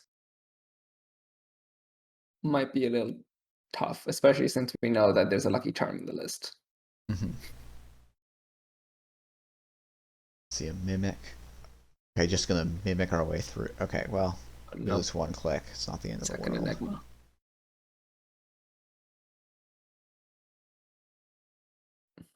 Soaps is gonna go pretty low scoring this. I wonder if they're gonna. I'm assuming it's an Atlas, and they're not taking the extra counter. I can't decide how much I like the extra counter in startup because it can't pull you as powerful cards. Yeah. I mean, I think hard to say. No, yeah, I think I would pull the extra counter in Atlas and score a hostile takeover next turn. Yeah, I think that's what would have been my plan. yeah, because you actually with 1 credit you can score the hostile. Yeah. Which then gets you to 7 credits, which is a big deal. And then 5 agenda points, which means you don't need to score any 5/3s that you may or may not have. Yeah. Spicy Archer. It makes a lot of sense, especially if you're running hostiles. I don't know why you Yeah. wouldn't. But we've seen it do work. Will it do work this game?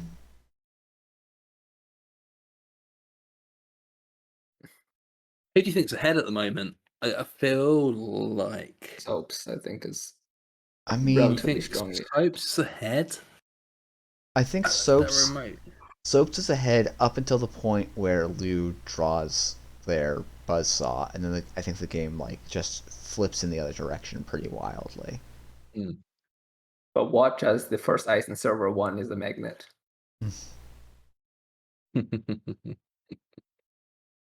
Actually, no, that doesn't help.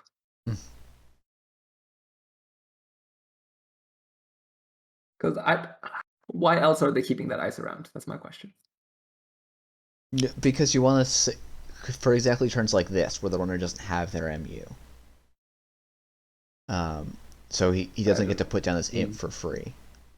Because I think they would have saved 3 or 4 credits by now if they trashed it earlier. Yeah, no. To be fair, that's quite a big brain play. Where, yeah, as you said, the Emmy's all used up now. We saw Cable Carnage have to take back, putting down the imp. But I think I would have trashed the ACAT earlier. No, I don't want to just trash the really ACAT. Definitely don't not. like these body lie. ACAT is fantastic, even with a botchless on it, I think. I'll take your word for it. Only break 1. And there's your shooting down the poor otter from space. From space to cyberspace. Nuking the server room it's stuck in. I've heard rumors as well that Owen's doing the full set of Wonders Ice, the ones that Owen hasn't already done. They're going to do the other arts, so Aket, Horton, Morcelus. I forget the other Colossus? Wonder Ice. Colossus, Colossus. Yeah. Cool. I actually, I think that's going to be. I know there were some people that didn't love the style of Ballista, but I think it's a very nice style, and I think having a couple more pieces of it would be fantastic. Oh, I love this style.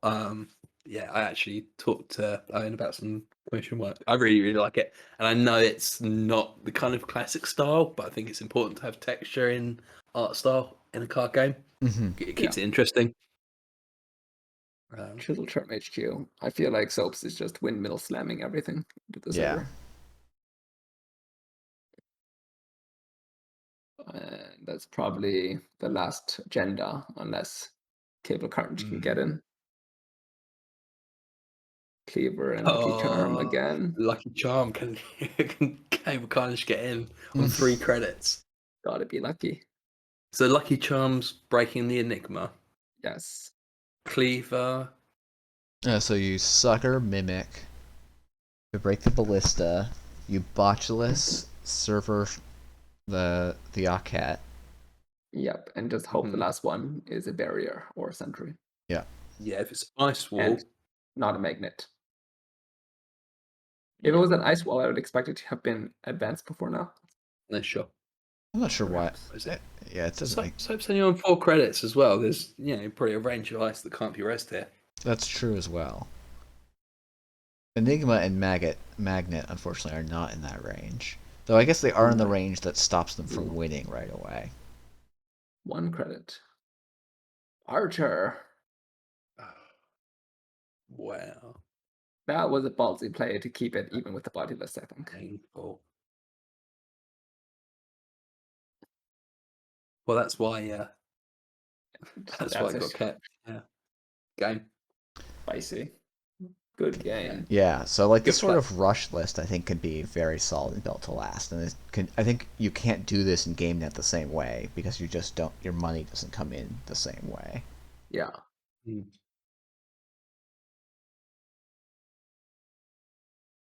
All right. Well, I imagine there's probably some other games going. Send a message. Do we want to hop over to table 2? That's the other Freeform Jazz is competing for first place here. All right.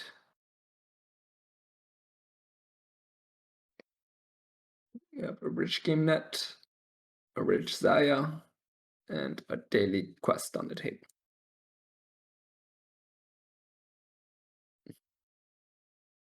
Double leech is nice. Is it? How often are you running? I guess you can. With archives, it's open. It's not bad. I just don't know that archives is going to be open for that long. It's nostalgia speaking of the fixed breaker suites.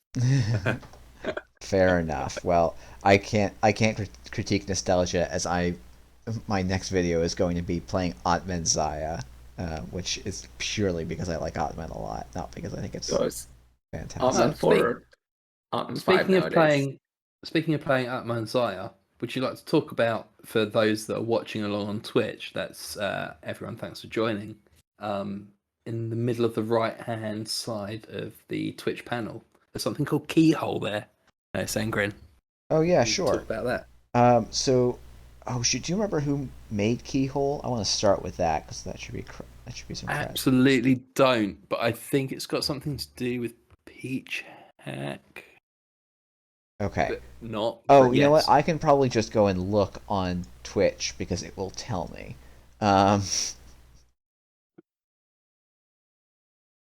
Okay. I know Peach Hack kind of made OBS, and I think was then involved in Keyhole in some way. No, I think Keyhole is something else, but it is by Wasa on Discord. Okay, Wasa on Discord. So Keyhole, when the streamer is streaming Netrunner, Keyhole is a way that the streamer can put the deck that they're playing in the keyhole, so you can hover over that and then hover over the cards to see all the cards in the streamer's deck in window. Because I don't have players' deck lists, I'm not doing that for this. Though actually it seems like an interesting idea to do in a cut, of getting both players, finding some way to get both players' deck lists in. Sure, yeah. But yeah, Keyhole's a great tool. I don't do a lot of live streaming of my own games, though I might do it on occasion. Um, but I mostly just make pre-recorded content so I can chop and slice until I sound slightly less dumb. So, let's see. All right, so we should talk about this board state a little bit. You know, how are you feel? How are we? You know, Eniteris, how are you feeling if you were GameNet here? I feel like would be a bit pretty confident right at the moment. Um, I have a small credit lead, but I do have a fairly well defended daily quest, and Zahya still doesn't have any breakers out, which is very useful because that means I can get my daily quest money for at least the next few turns. R&D seems like there was some early pressure that forced me to put Toll Booth on it, which is not the greatest position for it, but it does keep that server locked down pretty safely. Mm-hmm. And I think after a couple more turns of getting the daily quest money, maybe a couple more pieces of ice, 1 or 2 on server 1, I can start scoring. Yeah, and Ed, what would you be looking for here if you were Zahya? Well, this is maybe suggestive. Yeah, I think we've just seen it, haven't we? Bustle's going to be pretty key here. Obviously, still looking for a way through Gold Farmer. Credits is a way through Gold Farmer. Aside from that, I think you're probably just taking the time to build board state at the moment as runner. Yeah. Do you think you want to keep building here, or do you want to challenge server 1 with a single breaker out? Yeah, I don't. Whether that's right or wrong. The makers I hear, I also don't like. It's a bit early in the game, I think. I think it's a bit early in the game for it. Yeah, exactly. Yeah, it depends. Yeah, I guess no spin doctors have been fired. I guess conversely, maybe the argument is right. There's 30 cards left in R&D. There's no agendas in server 1. There's only 1 scored. So there is like not a super high, but some number of agendas. Right. But We're taking the tomorrow's headline there. yeah. And maybe it's a comment on my play that I'm not aggressive enough, and maybe startup would teach me to be a little more aggressive. But I do like getting myself set before I start running, particularly against decks like GameNet, where I know I'm going to need to make targeted runs, and I like to know that I can bounce back afterwards.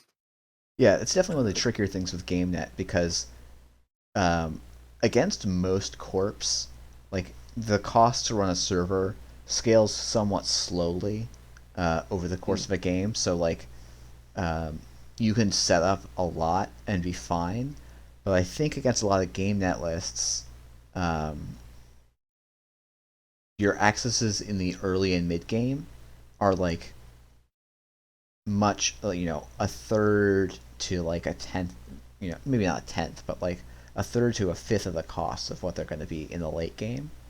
And so you either need to have a really good multi-access plan, something like Kashuk,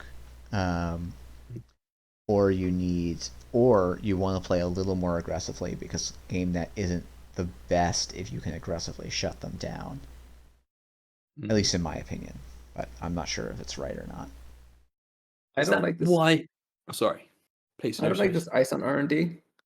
It definitely depends on what the ice is. If it's another pop-up window, I guess it's fine there.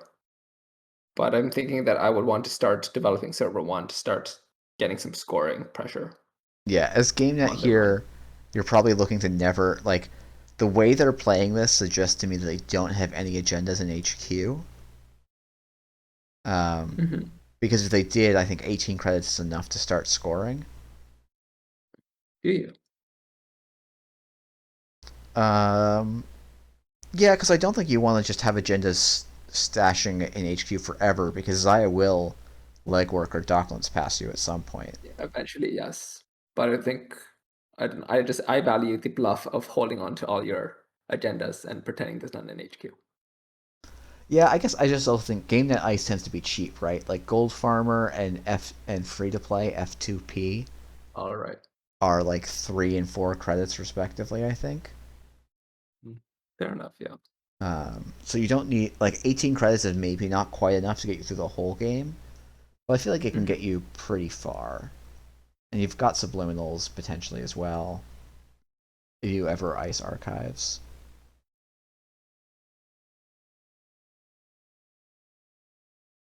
Another card we haven't seen today really from the card pool is Palisade. Palisade feels really strong in the gateway decks.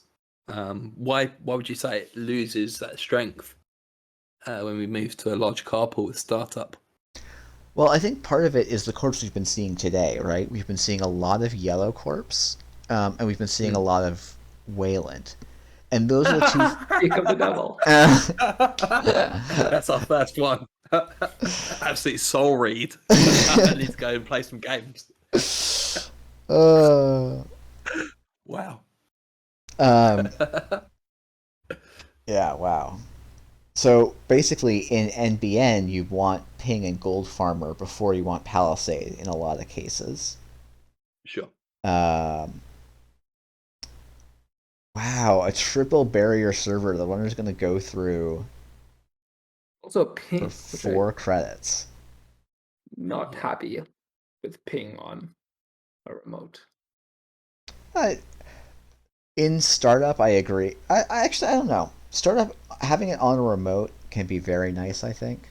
Because you can force the runner to run it, and they'll probably be running it late in the turn. More often, you try and run centrals earlier in the turn if you can. Yes, but then it sticks around as a 1 credit tax that nobody really likes. Yeah, I don't know. I guess I'm more okay with having card, like Ping is basically vanilla after it gets the tag, and I'd rather have vanilla on a remote than I'd have it on a central. I think that startup doesn't have enough tag punishment plans for ping to do too much, even if it's on the remote. I think. I think I'm rushing behind Ping a lot in sync at the moment, but Yeah. I wouldn't be able to do that in startup carpool.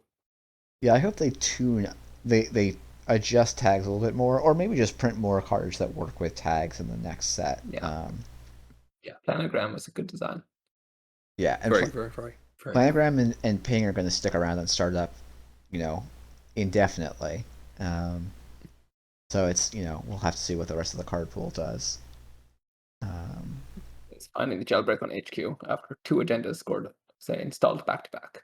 Yeah, I don't know that I love that, just because it does seem unlikely that they've got, if they're install advancing in server 1, they've got, one in the remote. It just seems weird that they would have a whole nother in hand, but they did. So what am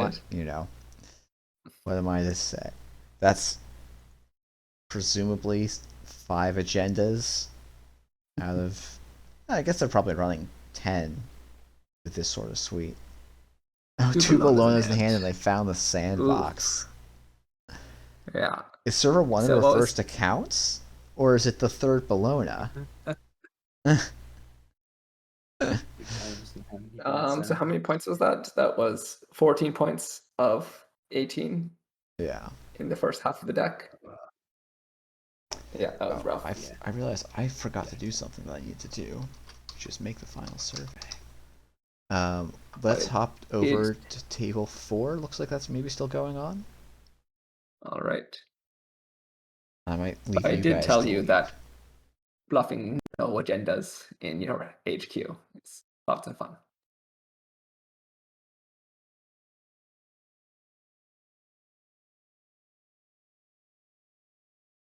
So table 5. Are we going on table 4? Yeah, we go. I believe so. Yes, we are. Cool. Oh, let's try and work out what's going on here. 15 again, enjoying advancing all the ice. Beautiful, just beautiful. I mean, once government takeover RPC is in the pool, it's disgusting. But right now, it's just beautiful. Sorry for jinxing you. You lost all GameNet games today. Commiserations. I'm glad that worth watching back the stream. I don't think there was tons You did wrong on the corp side. Feels like runners that apply early pressure do really well against GameNet, and maybe GameNet isn't quite as good as everyone expected it to be. Thoughts? Thoughts? Sorry, Was that a bad this is take? GameNet in startup. I think it's strong. I think you have to balance the early game though in the pressure the runner applies and trying to not to dip too low in your economy. Because really it's the early game of building up your servers, defending that daily quest in order to set you up for the late game of building your servers. Yeah, GameNet is a weird one where I think like it's very obviously strong what the strategy is, and the way the runner is going to compete with that strategy is very difficult to see initially. And so I think it feels very strong, especially if you're playing a lot of people just sort of casually.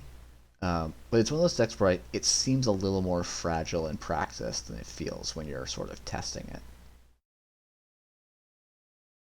Can I just say about this game, we have Quetzal against the very many barriers BTL deck. Yeah. I am very happy that Quetzal is here because these ice walls don't do anything. Yeah, you kind of want to stack the ice walls, don't you? Yeah. Which Because doesn't seem to have happened. There's a lot of I mean, there's a lot of noise on the table at the moment, isn't there? with all the botuluses and the advancements. So we've got Aris that's been boomeranged. Yambe is just pumping this ice wall, which will just be broken by Quetzal's ability.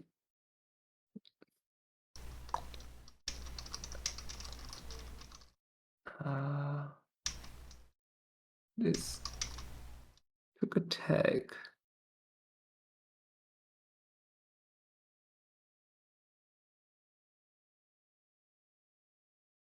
Sorry, I was doing some.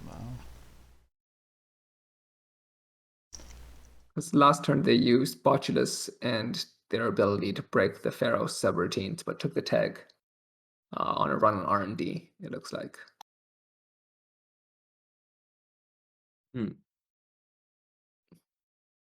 But that looked like just a single axis as well. Yeah, and this is the sort of thing where like I'm seeing a lot of players just take kind of single accesses that don't make sense in a lot of ways. Like it's just they often they cost the runner so much that they just don't really make sense if you're trying to if they're not going to win you the game immediately. I mean, this 13 cards in R&D, 5 cards in HQ, and you have 7 points plus something in server 1. So there is a high density of agendas somewhere. Yes, but it's hard to tell where. It's much cheaper to run HQ here, right? Like much cheaper. It's basically free. Yes. Barring whatever's in server 5. Or the outermost, I mean, sorry. Which actually, I think the previous turn there was only 1 counter on the Botulus, so that might have been more difficult. Yeah. But yeah, usually you want to sweep HQ first before checking R&D. And also, I guess it's not that expensive to go in if you have a way to deal with Colossus, which I guess they did. So maybe I'm being a little overly critical. It was only like 2 real credits to get in. Have we talked about the fact that spec works in bin for Quetzal? We have not. I wonder what they're using it on. So it looks like on spent imps looks like the primary target. Yeah. And maybe a Botulus when you're done with it. Seems kind of clever. It's only 1 influence. Yeah, that's true. At one. Cash needs to come back. Yeah, Cash needs to come back. Just generally, I think Cash needs to come back. Hey, thank you so much for running the event. This has been great. OF15 is a bit low on credits though. So even if it's relatively prohibitive to get into server 1, you need to spend that time hedge funding up. I think Kessel just alternates between attacking R&D and HQ, it seems. Yeah, I think you can kind of do that with the way these botchless counters are lining up. You just poke them for not that many credits each time. I think I was just like, oh, this is lots of high strength ice, so obviously they're spending a lot of money. But no, with their ID ability and the botchalife, they're really going in quite low. Spending a lot of memory, but the DMZ is actually doing value here. I'm not sure if they have Zakis on this list. Yeah, I mean, if you can get the value from just installing other stuff. Yeah. And I guess if you're, and we see a paladin. I also don't know if they have space for simul chips, but would do nicely with the DMZs as well. Yeah, with the boomerangs, I'm a little skeptical. How much time's left in the round? Just looking at the about 3 minutes. 3 minutes, okay. Yeah, this doesn't feel like slow play to me. No, not at all. No. Yeah, I don't think you can break the clauses. I think that was a mistake. Yeah, I think they need to run archives first. Sanjay in the chat suggesting that the spec work might be for Shaper Alliance. Give me that Shaper Alliance. Shaper Alliance. But yeah, I think they're not going to care about the tags. Yeah, I don't think you really do.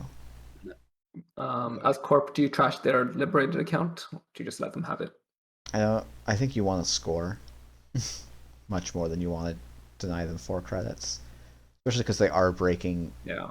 You know, they can click twice and handle your run R&D for free outside of that. Yeah, it costs them 2 credits, but not prohibitive. Oaktown Reno, sing your song. Doodah. Doodah. And a hostile on top. Which is not good for Scipion, because if you score out server 1 and it's a 2-pointer, you don't score it out. I think time's going to be a huge factor here. Yeah.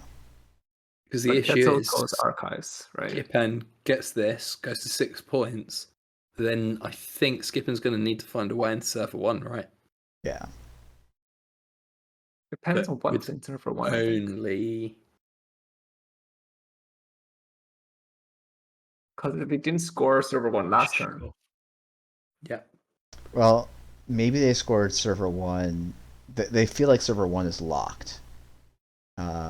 Which could be true. I'm not sure it's definitively true. I don't think so, because Boomerang is on the Pharaohs, right? There is the mystery. But yeah, even just an Aket does enough there, I think. Because you can't. Oh, you know what? It's the Kayambe tax makes that very, very safe. The runner doesn't have. That's not that much. It's 6 credits, right? Yep. But they can't break whatever that unresed ice will be, I think, for less than 6 credits. No. They can't break that ice for less than 6? They can't break whatever the unresed ice is, presumably an Aket, I think. I feel like Skipper might have given up here. Click for credit rather than clicking the lib. Oh yeah, that might just be I forgot this was down kind of thing. Which happens. Yeah. Especially towards the end of a tournament. Yeah, this is their 6th game in 4 hours. This is pretty. Yeah, it's been quite fast paced. Yeah, this tournament, I have to say. As Cable Carnage says, sick rip time. Indeed, sick rip time. Yeah, maybe you score the hostile because you're worried about stuff getting sniped from hand, but Subsidy. But then this becomes a tie, right? If this is a 2-pointer. Yep.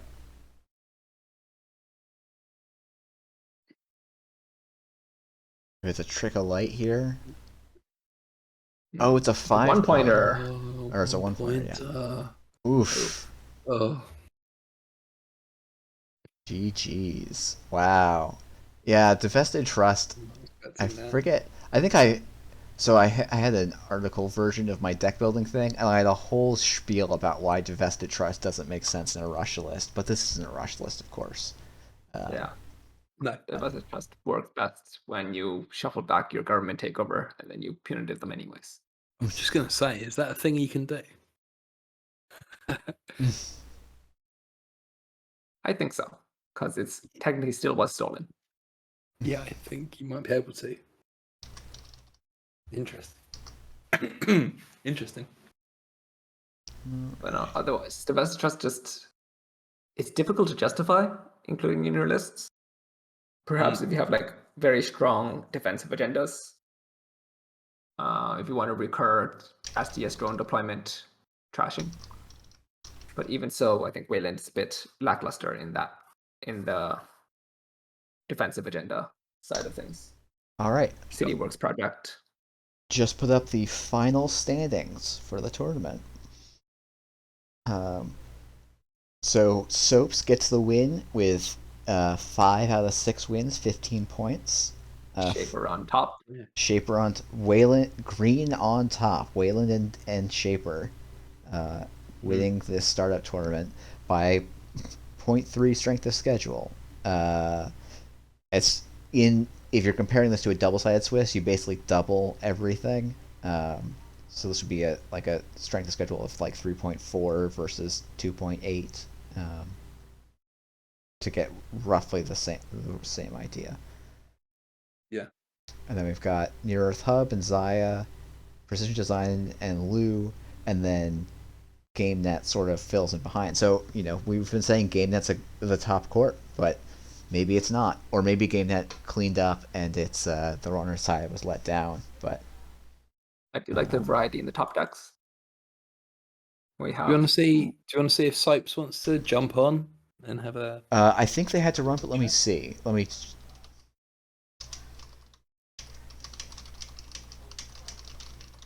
Precision Design apparently went undefeated, as reported by Cable Carnage, who is the pilot of the Precision Design list, which we were unfortunately unable to see. Yeah, I wish we had seen that. Maybe I'll see if I can get a replay from him for my own my content. Yeah, show match. Yeah, but no, all factions are in the top 3 except for Jinteki. Yeah.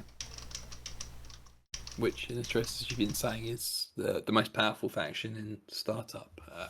People are too scared to wield the power of Jinteki in this tournament. Everyone's playing coy because they don't want the Jinteki cards to be banned. So that's why they don't run them at the high-profile tournaments.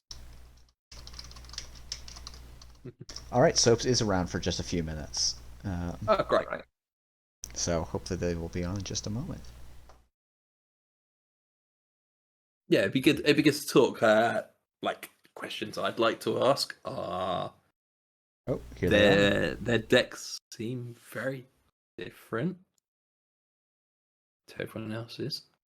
Hello, Soaps. I think you're muted. Soaps. Soaps, hello. Your microphone is now on, and your headphones are now on.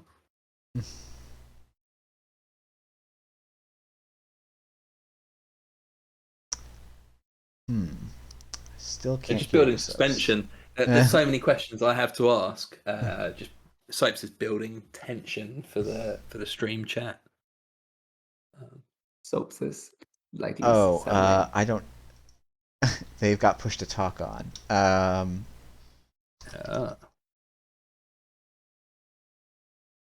Technical difficulties. That's an easy fix. Thanks everyone again for joining today. And thanks, Eniteris. Yo, guys, can you hear me? Sorry about that. Soaps. Hey, Soaps. I know Good afternoon, gentlemen. You've got a hard out in like 1 minute, right? I can go a couple minutes long. I just definitely couldn't play another game. Oh yeah, that's totally reasonable. Ed, I think you had some questions you want to start out with. Yeah, sure. So, hi, I'm Ed. Well done Ed. for your win today. Number one, congratulations. Number two, I haven't seen you around the Netrunner scene a lot. Maybe you could just really briefly tell us about your Netrunner story. Sure. So I guess after the pandemic, been trying to get more into board and card games, and so I saw that the Nessie was, I think that's how you say it, releasing the system gateway, and so I started playing maybe a few days after that was released, and I played it honestly in the last 2 months like 200 times. So I've been playing it a lot. Wow, that's really impressive. So you started playing in March. That's correct. Wow. Well, congratulations on your win. That's pretty impressive. Yeah, that's really cool. There's a bunch of players here who've been around a long time and done very, very well. And it's great to hear that someone can come in with, having just picked up the game a couple months ago and really put on a show for us. Really awesome. Really, actually, what I should actually say, I think I took some of your Jensengren's decks, and then I just tweaked them to how I like to play. And so a lot of my matches were just trying to learn all the cards in startup and then tweaking it to my own play style. So it's been a lot of fun. Well, I'm glad that That's worked awesome. well for you. So what obviously your built to last deck was a little different, but your Tau deck was really quite different to what I've seen Tau do before. You're going big rig in the sense that you had a lot of programs out. What was your sort of thought process behind that? I like Big Rig. I like to get out and just slam things. And then the thing about what I like about Tau is that it gives a lot of flexibility. You know, I have a conduit in there, so if R&D is open, they'll go R&D, go to HQ, and then if I need to play big, then I'll play big on one of the remotes with some long game. I do sometimes run out, like I don't have anything to reshuffle anything in, so in ultra long games, I can sometimes get outlasted especially if I use credits to go on a remote server. But I've really enjoyed Tau. It's my favorite runner for sure. Yeah. And on the corp side, you built the last deck. You advancing all the ice there. I actually like to play build to last, where I like to protect R&D and then effectively my scoring remote. And then I like use the sprints to shuffle agendas back in and really just try to concentrate on those two. And then just try to churn like a meat grinder if people want to get into HQ by just making them pay credits. Sure. We'll have to introduce you to the card government takeover. I think Soaps, you're gonna really love that card if you've not played the standard card pool yet. I definitely have not. That's no. a huge card pool. That's a bit scary still. Yeah, no, something to look forward to, but not for everyone that's playing against you. If you like advancing ice and you like playing built to last, you're gonna love it. So was this your first tournament ever then? It was, yes. Wow, that's so cool. That's amazing. Well, in fairness, some of those guys have beat me a ton. Like Cable Carnage just tears me up on Jin Techie most days. So even to get one win out of the two was pretty big there. Yeah, I think that's the only game you lost all day. In fact, Cable Carnage making sure the chat on stream on Twitch knows that he was the only person to beat you today. Any questions from the others? From Eniteris, from Sangren? No, I've got a ton more. Have you heard of GLC, Soaps? Yeah, that's where I got that's what kind of my introduction. Like I was on Board Game Geek, and someone sent the Discord, and so that's how I've actually learned a lot. It really helped get into Netrunner. I think GLC is actually a really great place. Excellent, I agree. It's a great place. I'm one of the admins on GLC. I guess one question is, how have you been happy playing startup, and do you think you want to explore other formats, or are you pretty happy in just startup for the time being? I think startup is fantastic. Like, if there's so much variety, as someone that's played like startup almost exclusively, the variety you can really get out of there, I found to be very impressive. I guess it's about a third or less of the standard card pool, which that's going to take a long time to get up to speed on. So, but I've really enjoyed startup with, I think it's like 3 IDs for each faction, and there's just a lot of variety of play. Though I've really gotten into it, so I follow a lot of stuff now. And it sounds like one of the few things missing is like the bag and tag. But maybe that comes in bashes. I don't know. Yeah, I hope that Bashes gives us a little more variety in ways Corpse can win the game in startup. That'd be great to see. Any insights, Sengrin, on whether there's a variety of Corp win cons? Look, there's already one amazing host here who's in Nisei jail. I don't think we need more. So I'm gonna have to keep that under wraps. Could potentially be I could free. say that there are interesting mechanics in bashes, but I cannot say more. Otherwise, I may go to a deeper and darker Nisei jail. All right. Well, Soaps, I hope we hear more from you, and I'm probably going to run more events like this in the future. So hopefully you can make those. And I think have a nice rest of the day. Yeah, great. Thanks. I appreciate it, guys. It was a lot of fun. And I actually had a friend. The person that was requesting soaps earlier was one of my friends who I told him it was on Twitch. And he was like, oh, well, I want to watch you play. So anyway, thanks again, guys. Really appreciate it. A lot of fun. Great. Yeah, thanks for joining us on commentary at the end, and congratulations again. Well done, Slaves. Yeah, awesome. All right. Well, I think we should close it out.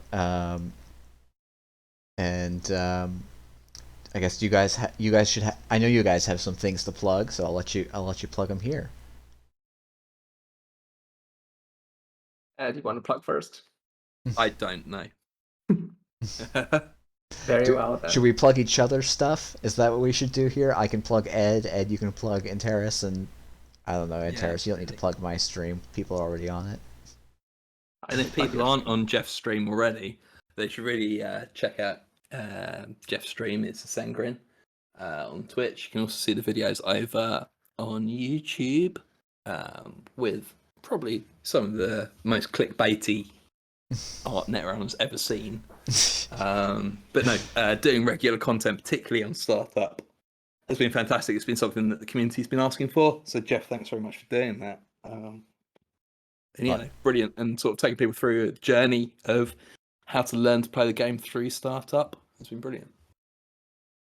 I guess I'll plug Eniteris Eniteris for doing leading two different great projects. One is trying to get a live play camera card recognition software up and running, which I'm hoping to try out in the near future, and also for organizing the Project Katara on the organizing it. I am just participating in it. Participating and making templates and being the catalyst that got it going. I think you can pat yourself on the back a little bit for this one. This is a great project so that people can print out a full art proxy set.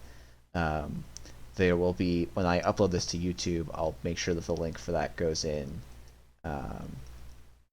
Just notice that the cards are not finalized yet, so those are the works in progress, and we will get these uploaded to make playing cards when the full set is done.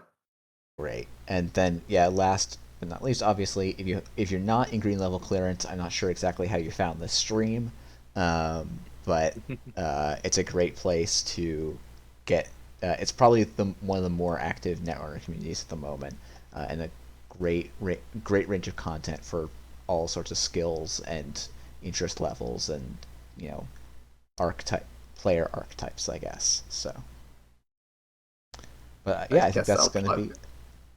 I'll plug Yusengrin's stream. Yusengrin produces a lot of great content for Netrunner, as well as hosting many tournaments. He is currently alternating between standard and startup tournaments. I think you using can hear the me. singles. I can't hear you. My headphones just died. Using the single-sided Swiss someone tournament bracket. which he has developed with the Aesop's tables, which he is working on to make public at a later date. So Yep. keep in touch, keep informed, and someday we can get single-sided Swiss everywhere. And if anyone does want to run a single-sided Swiss, just let me know. It should be runnable by anyone at this point. So, just not quite where it should be. So, anyways, thank you so much, and have a nice day. Gonna end the stream.